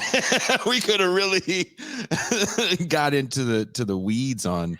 I had to crowdsource that bit, because my knowledge of hip hop is so limited that I had to crowdsource that. Like, okay, what are the best examples here of hip hop losing any sort of political edge and just becoming consumerist or nihilistic? So I put that, so in the piece that I sent you, 84 is a big pivotal year, right? You know, it's the Reagan's second election. It's kind of defeated this genre. And so for part 2, 94 is a very big year. It's the death of Kurt Cobain. You know, you talk about that a lot in your work as well, but it's also the birth of Green Day and the birth of pop punk. And it's also a time for, you know, massive financial deregulation in the States that allows for you know, banks to eat up the savings and loans, and we start to see the eroding of the Glass-Steagall regulation that, you know, finally by 99 it's all the way gone. And so for me, musically, 94 I find to be a very interesting year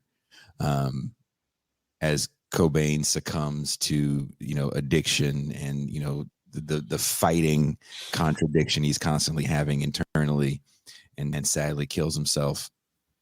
What then happens to that genre? Where does hip hop go around that same time?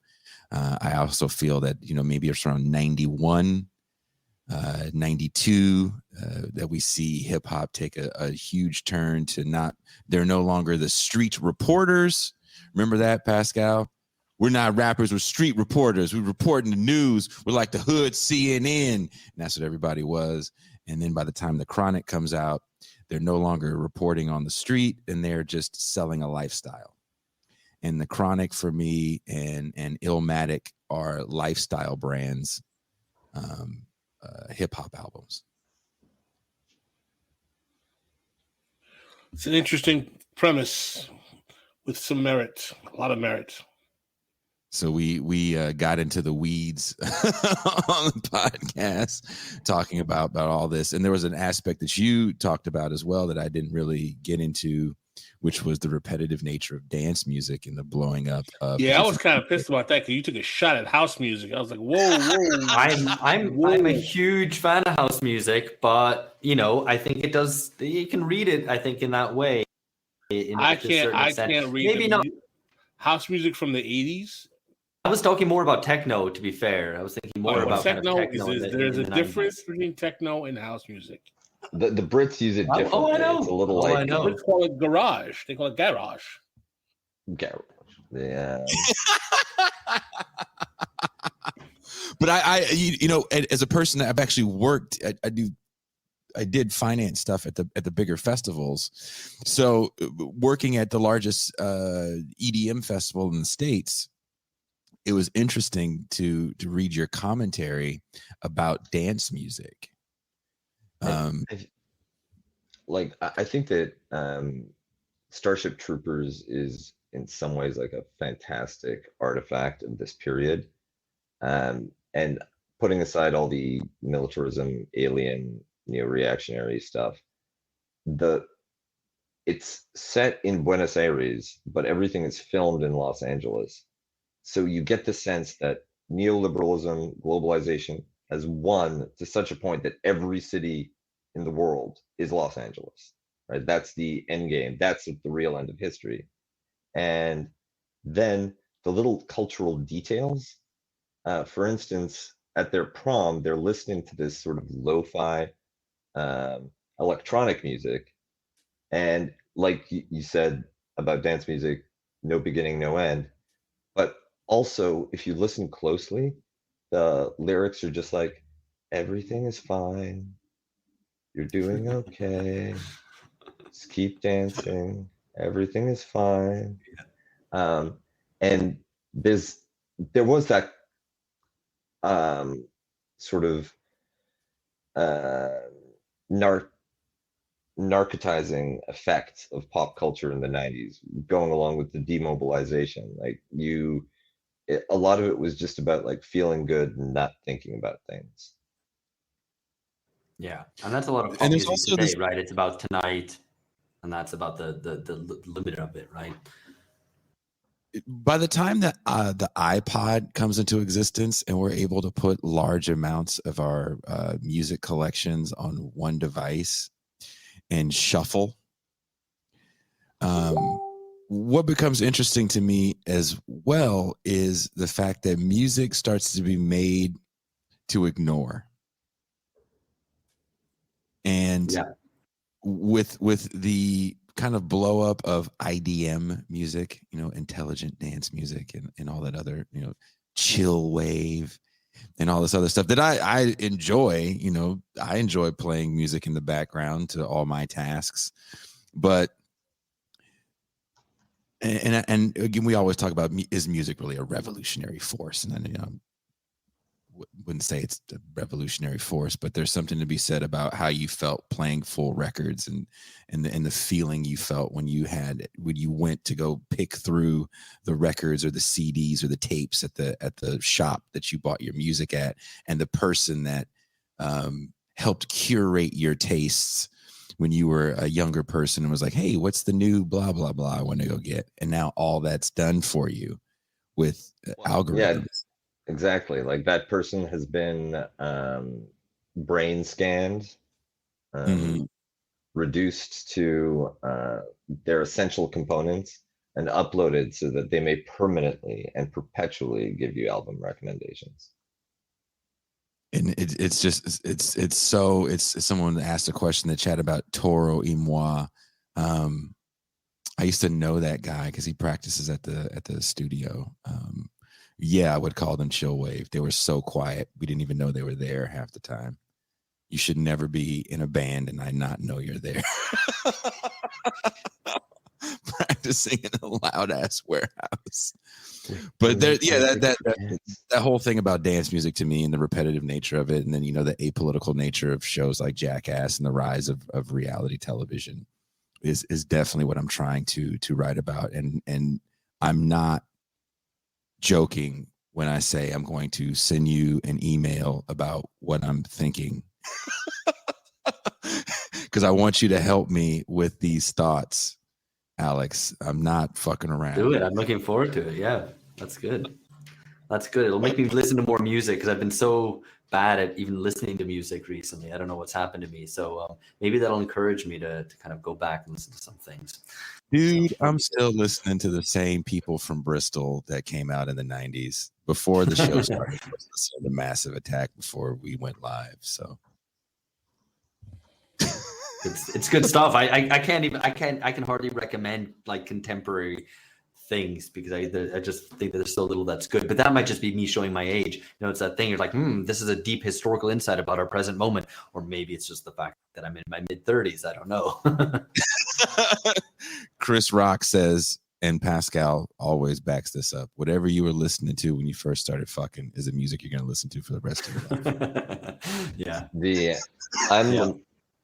I'm not willing to reveal anything about my musical taste unless there's a patron paywall up. So, pleading the fifth. Yeah. That's why Pascal loves house music, man. I did a lot of things to house music.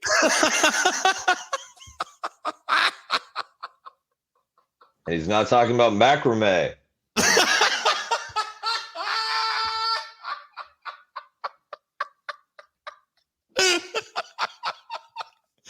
All right, Alex, I'm gonna let you go, brother. Nice one, guys. Really enjoyed that. Take care. Out. See you later. Bye-bye. That's funny. I did find Marcus. Hold on one second. I'm gonna share my screen. I found him, and he's a Marine, right? Yep, he's mentioned that before. And Veterans Day was Veterans Day was recently, and apparently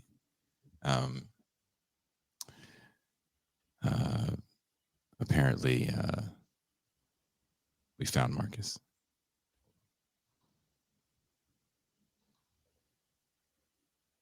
Oh, come on, man. Wow.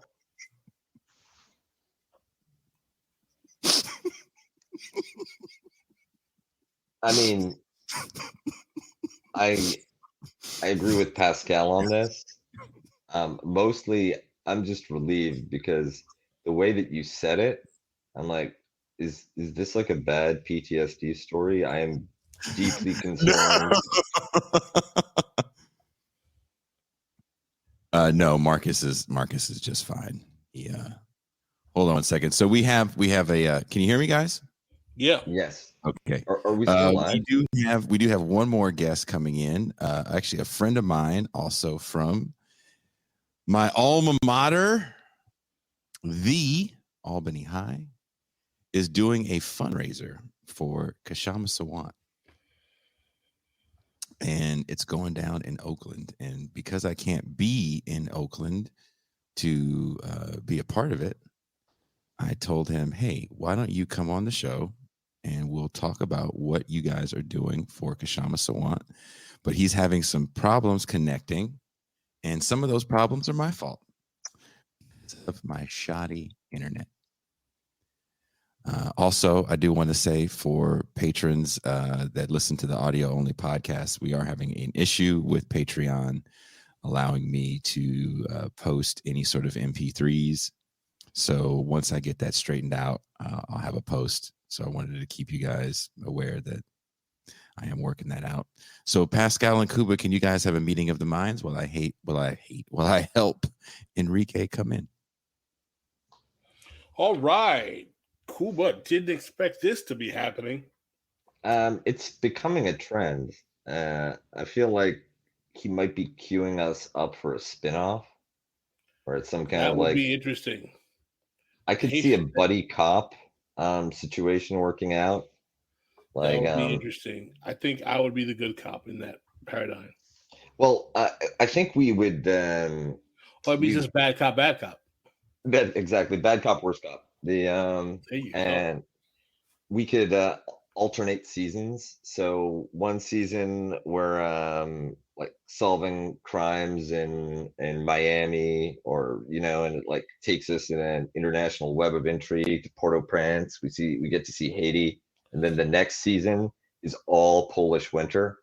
Oh yeah. So it's always a fish out of water, but it's never the same person twice. So, Kuba, let me ask you a question while I have you on here, because contrary to what you may believe, I actually do value your insights. What do you make about this? What is this COP26 conference on the environment stuff in terms of what's happening? So, I think that there's a large scale consensus around the feasibility of doing something, right? Previous environmental conferences, the technology hadn't quite matured, and the urgency was lacking. But right now, there are zero carbon neutrality pledges in dozens of countries, written into national law. And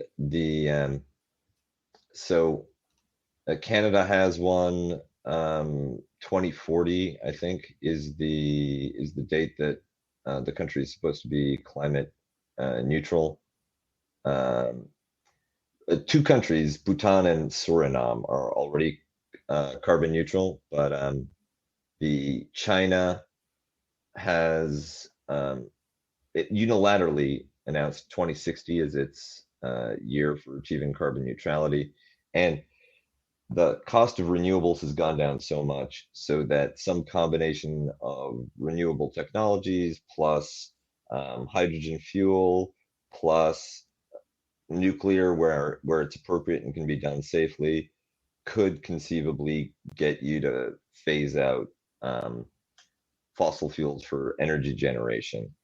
And because of the fact that there's so much public money that could be shunted in to Tesla, to the Chinese solar and wind farms, to manufacturers all across the world, contracting companies to do the implementation, it's easy to actually get a lot of the capitalist class on board with this, because it'll be structured to work through existing companies and enrich people who already are influential, and since it serves their interests, you're not going to necessarily have that kind of opposition to this plan. Plans that call for substantial cuts to emissions that just come through conservation measures or reduced consumption, those are the ones that are a much harder sell. I think that the bigger problem with implementing this will be, can you get national level governments and the companies that will actually do some of the implementation to make it happen, and to do it in a way that isn't just plundering, isn't just profiteering. And I'm concerned about the United States, especially because of the hollowing out of its governance capability. That you're not going to be able to discipline energy producers in Texas, and China. Their advantage is that if they have a policy commitment that the Communist Party is serious about, every related entity, state, civil society, or corporate, is going to work towards its realization rather than trying to sabotage it from within. That would be my concern about the outcome of the conference, because those pledges need to be made real under the political conditions that exist in different countries. And the United States is very close to being ungovernable, where you simply cannot have an effectively implemented large-scale public program, regardless of its need, regardless of its political valence. The conservatives can't build the wall. Democrats can't do anything. So you think the level of lack of governability is come to the point where it's a structural or foundational part of American politics right now, regardless of who's in power? So let's say, the Republicans win Congress in the midterms and take the presidency in 2024. Are you telling me that their one-party rule does not, by any stretch of the imagination, remedy the governability crisis? So we saw this with Trump in power. There are elements of the deep state that will sabotage any anti-imperial leadership, or anything that they read as undermining their self-appointed role as guardians of the world order. Also, when you look at the money that was pushed out through the public-private paycheck, the Paycheck Protection Program, or other attempts to push relief funding into the economy, for instance, like unemployment insurance, the unemployment claims, the systematic disinvestment of state capacity to field those kinds of claims meant that there was unspent billions across the United States, even as people desperately needed it and were desperately trying to get it. So if you have a Republican consolidation, then it will take them a while to build up their own bureaucracies, their own apparatus of governance. So I think they'll have to start not quite from scratch, but they won't be able to use much of what they inherit, because it's been degraded, and because the people in it are largely left-leaning civil servants. Trump has started the process by building up the Department of Homeland Security, U.S. Marshals, and especially Customs and Border Patrol as his kind of stormtroopers. So one could imagine that they keep going down that route and have the Department of Homeland Security be the executive apparatus for actually implementing Republican policy, because other agencies, they are limited in what they can do, even if they have the backing of elected officials. Even with the president and the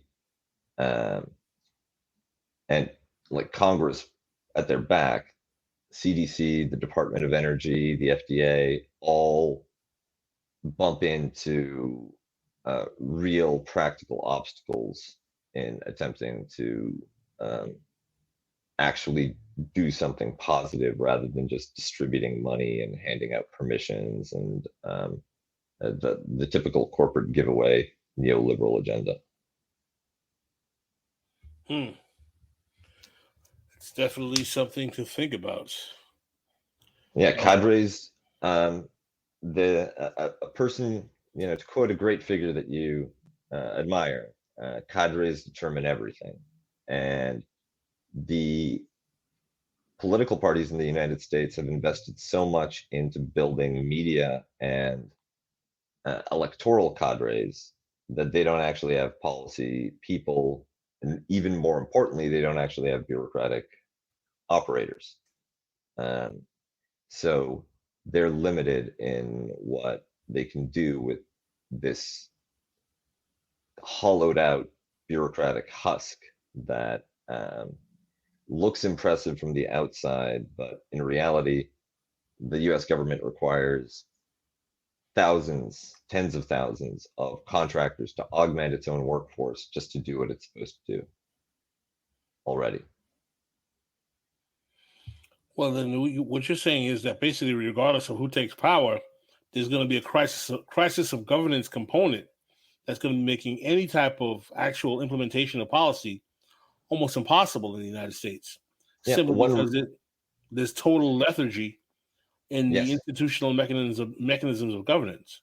It's not lethargy, it's degeneration or the atrophy, right? Like the power has been unused and shelved and for so long that it's reduced the ability of people to actually do their jobs.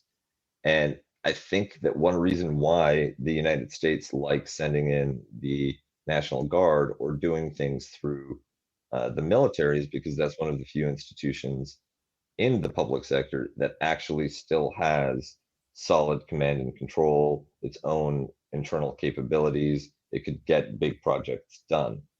But that's a very dangerous path to tread, and not what the military's for anyway. They're not supposed to be doing disaster relief. They're not supposed to be doing public health. But here they are. Well, speaking of relief, I was not able to get Enrique on. For whatever reason, he couldn't connect through the Restream link. But because of this handy dandy board I have, we have him connected through phone.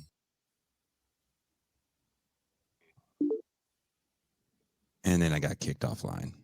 Can you guys hear me now? Yes. I got kicked off. That's 6 times I've been kicked off on the show, by the way. Let me close this message board down with Enrique's number on it. Yeah, please close that down. Enrique, can you hear us? Yes, I can. Can you guys How's hear it going? Enrique? Yes. Hello. How is the Bay Area right now? What's the weather like? It's beautiful and sunny today. It's gorgeous. That is and is my awesome. allergies reflect that as well. Enrique is another Albany High person, Pascal. There's right. So many of us that have The come on world the is show. Albany High. Yeah, we're taking over the world.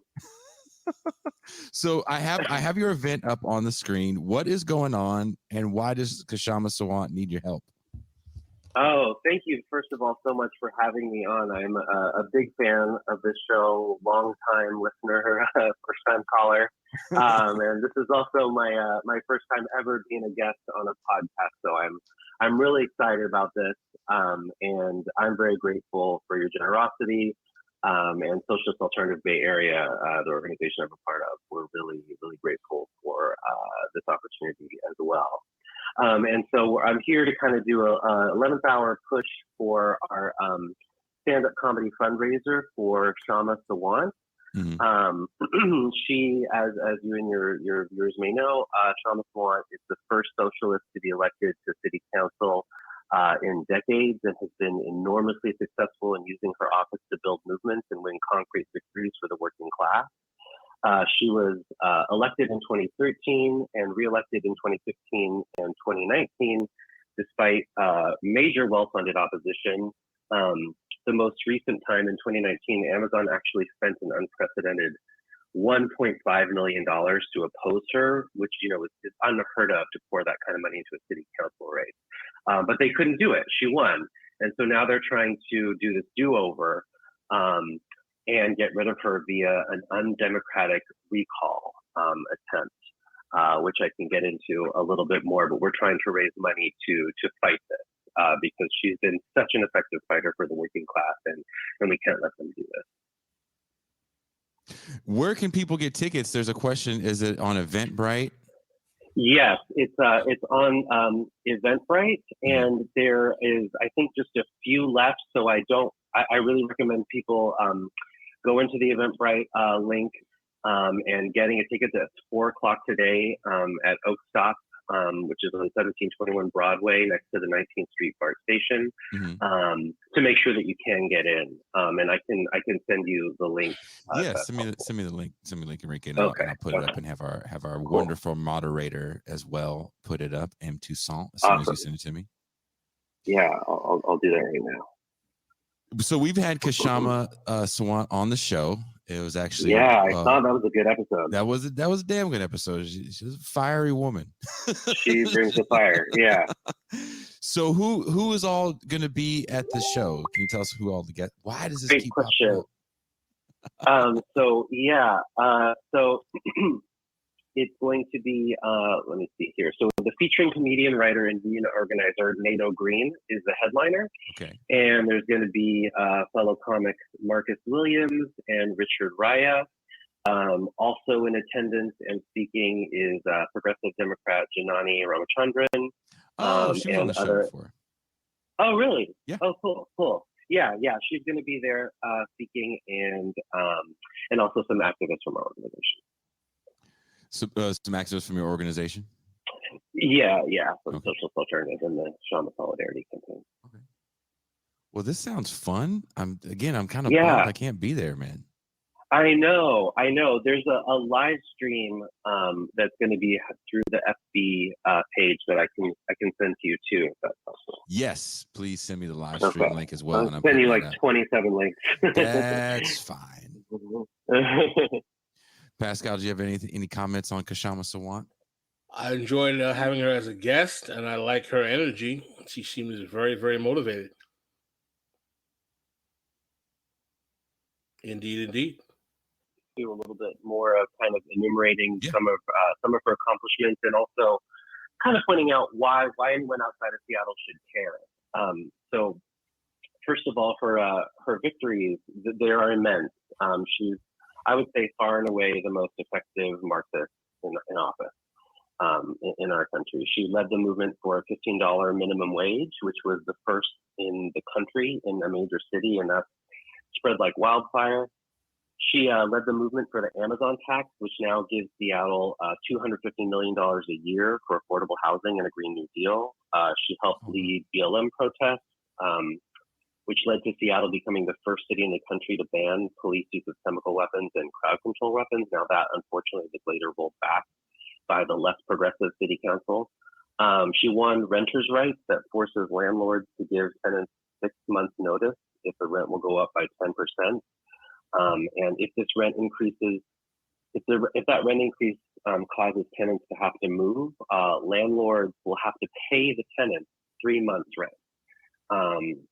She also won a ban on school year evictions, and I think it's pretty safe to say that if she stays in office, it's only a matter of time before Seattle has rent control. So, of course, the money and interests want her out. Yes, she's definitely hated. She's hated by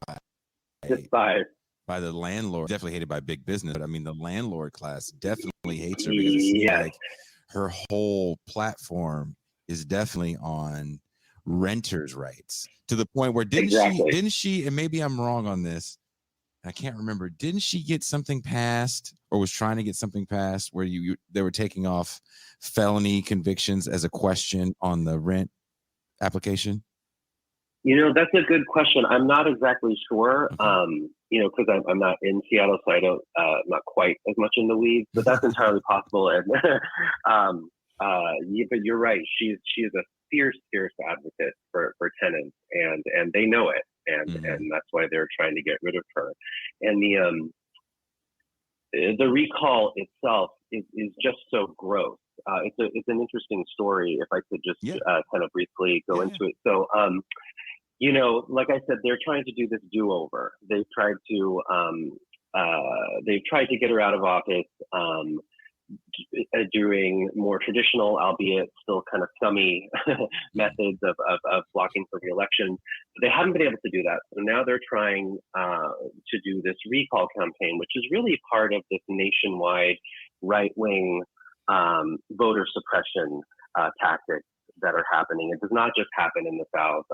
It's happening, here, even in California, with Gavin Newsom, who's not that great at all, and with progressive DA Chesa Boudin in San Francisco, who is pretty great. That they're trying to recall him in June. We knew that this was coming, and Shama said, "Look, if you're going to do this, at least make it as fair as possible, and try to put it on the November election ballot, the general election ballot. That's where everybody votes, or more people vote." And they have the signatures. And in fact, she said, "You know what? Where's the petition? Where's the petition to put my recall on the ballot? I'll sign it. I want to make sure that you guys can get this in time." So she signed her own petition to get her recall. And she said, "You know what? I'll do even better than that. We will go out and collect signatures for you. Mm-hmm. We will. How many do you need? Like 1,000, 2,000? You need a little cushion? We'll go out and get those for you, just to make sure that you don't try to bury this. That you put this on the November election ballot." And so, Socialist Alternative Seattle, they got the signatures. They turned them in to the recall campaign, and they sat on it. I mean, with that badass move. And so, despite having plenty of time to turn them in by, I think, like the August deadline, they showing absolutely no shame. They refused to turn them in, and now we're looking at a special election on December 7th, which turnout could be about 25. You said? Yeah, that's right. That's what I said. Wow. As in between the two biggest holidays in the U.S., Thanksgiving and Christmas. So even if you don't smack it in between those two dates, special turnout elections tend to be 25 to 50% lower, and you have to ask yourself, why would the recall want this? Well, they want lower turnout, and lower turnout means fewer people like us, working class people, young people, people of colors, and renters voting. And these are the exact same people who got Shama elected in these last three times. They want to really disempower them. So it's really slimy what they're doing. And in terms of why should anyone outside of Seattle care about this, this is going to be a blueprint. If they're able to go around the will of the constituents with this bogus recall election to take out somebody who really uses their office to fight for working people, it's going to happen again in city after city and state after state. And as I pointed out, it's already happening. It's happening here in California. So we have to stop them in their tracks. And that's why I think like every progressive in the country should have their eyes on this and try to help out in whatever way they can. That's insane. This does seem to be a pattern. When you agree, Pascal, with the recall of the attempted recall of Gavin Newsom, the write-in candidacy against oh my India God, Walton. India. Yeah. And also there's another one I'm forgetting. Nina Turner in Ohio. Nina Turner in Ohio getting neutralized Yeah, they did by the corporate. It's the only thing the only thing the Democrats are good at doing is destroying progressive movements to the left. That's exactly right. That's exactly right. Yeah, they did her really dirty. But I mean, we saw that the Gavin Newsom recall was a far right, if anything. That's true. Mm-hmm. I mean, I definitely think it's a combination of both that the left is up against, and I don't know. I don't know if we're really ready, as you always say, Pascal. The left doesn't have the strength in this country to pop a grape. It's frightening when we do get positions of power. Like here you are, and let's keep in mind it's a city council position. We're not talking about Mayor Sawant or Governor Sawant or Congressman Sawant. This is a city council position that millions of dollars get dumped into trying to kick this woman out of office, and she just keeps winning. But what makes me sad is the fact that it's hard for her to govern when not only is she, kind of a person alone on the city council for being as far left as she is, but you're constantly fighting both parties simultaneously. Right. And I really think we need to take a step back and look at and examine power once again, which is kind of a constant theme on the show. We talk about, understanding how power works. Because, she is fighting two extremely powerful parties. And with ease, they're showing that the will of the people means nothing. Right. Because these are very undemocratic processes to get people recalled. Extremely. And people, the Democratic establishment absolutely does rule Seattle, to your earlier point about it being a mixture. However, this is definitely, there is a real right-wing element to this. There is over 130 Trump donors, including the number one Trump donor in the state, and over 500 Republican donors that have donated to the recall campaign, including this really gnarly dude, billionaire Trump donor Martin Selig, who's like the landlord to the ICE building in Seattle. So, I mean, they're there. And they're in on this too. They definitely see her as a threat, and they're going to go to whatever length they can to try to get rid of her and discourage others like her. Because we need 1,000 shamas at like every level of government. Well, when you go to the show, can you pass a message that Jason and Pascal from This Is Revolution send Janani Rashandaran a shout out, and we hope she's doing well? I would be happy to. Yeah, definitely. Because she was a guest on the show while she was running. Nice. Sadly, she didn't win, but she's still doing good work. So she is doing good work. Yeah, we really appreciate having her there. Would it be okay, Jason, if I kind of put out some asks to folks? Yeah, go for it. Okay, cool. So if you live in Seattle, we're asking for a lot. Because as we just, described, we will need to do the kind of get out the vote drive like never seen before to combat these really ruthless voter suppression tactics. So if you are in District 3, we want you to make sure that you're registered to vote. The deadline is November 29th. You can do it online or in person, but don't wait that long. We also are asking Seattle District 3 voters to vote no on the recall before Thanksgiving. The recall campaign is hoping that we're going to forget to vote in the flurry of the holiday season, and it is a risk, so we want people to just get it done right away. And then we're asking people to commit to talk to at least 3 people who live in District 3 about voting no on the recall. And there's a pledge card on our website that I can also send you, shamasolidarity.org. We want to ask people to donate if they can, and we need boots on the ground. So we're asking people to sign up to do volunteership.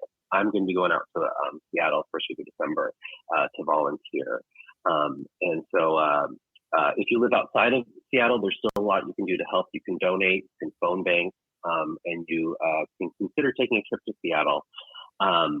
And also, if you personally know anyone in District 3 in Seattle, you can reach out to them and make sure they're registered to vote and plan to vote no on the recall. Wow. Was that it? I think that's it. And you're not doing any comedy? Just like in the back corner with whoever's sitting at the table. Are any of the homies coming? Is Nora going to be there? Is she? They have been invited. I hope that she's listening and feels pressured to go. Anna might go. Rafa was invited, but she's going to be out of town. Try to get her sister to come. Oh wow. Yeah, we'll see. We'll see. I'm fingers crossed. These are all show guests. Well, not all, but a lot of these people have been show guests. So this is going to be. I know. An exciting. I know. Who'd have thunk back in the 90s?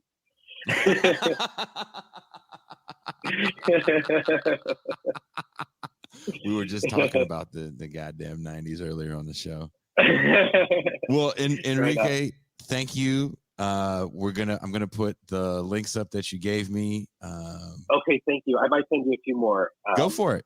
That's okay. Cool. Go for it. I'm gonna be on air for a little bit longer, so send me some more links. And thank you for your time, Enrique. And we'll. Thank you so much. Thanks for your solidarity. Appreciate it. Oh, for sure.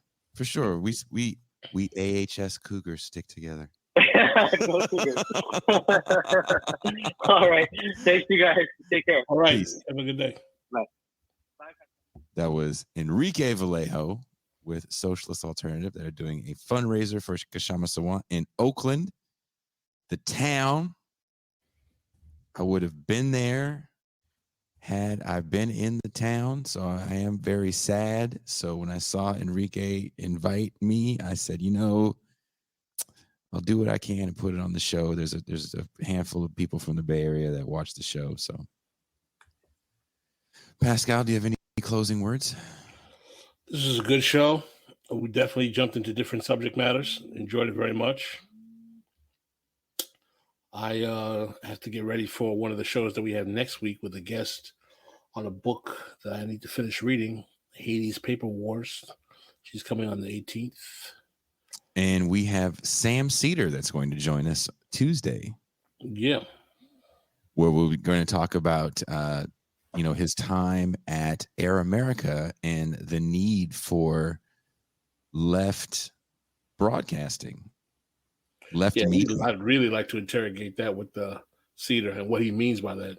Yeah, and what happened with Air America, because he definitely has his opinion, his critique of Air America. So I definitely want to get into the weeds with him about that, and maybe he'll bring Janine Garofalo on as well. That'll be interesting. I'm just kidding. He probably will not. He'll probably just be there stoned.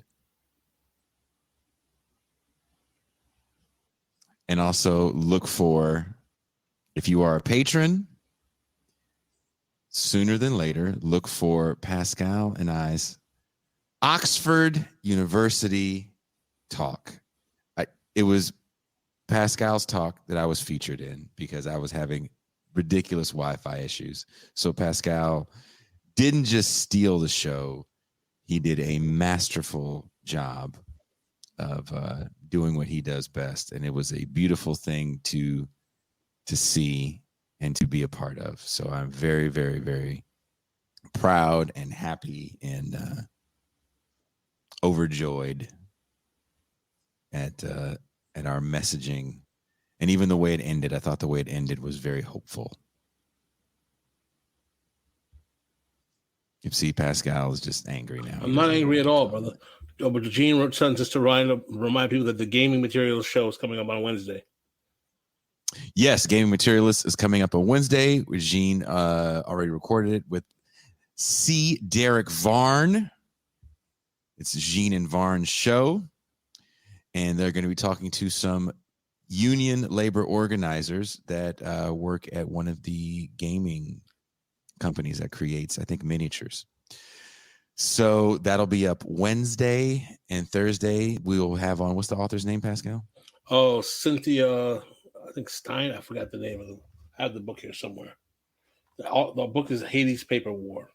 It's about the political ideology of the founding republic and the controversy over what the expectations were of the founding fathers of the Haitian nation. And next Saturday, we'll be speaking with, I can't remember the author's name, but he wrote the book, The Memeing of Mark Fisher. So once again, we're going to get into the weeds on this idea of capitalist realism and how we can get beyond it. So on that note, if you are in Oakland, there is a comedy show. Please go see it. There's links in the chat to get tickets and where it's at. If you don't want to pre-get tickets, you want to try to get them at the door. And I think it's time for me to play cartoons. Thank you guys. And we are out.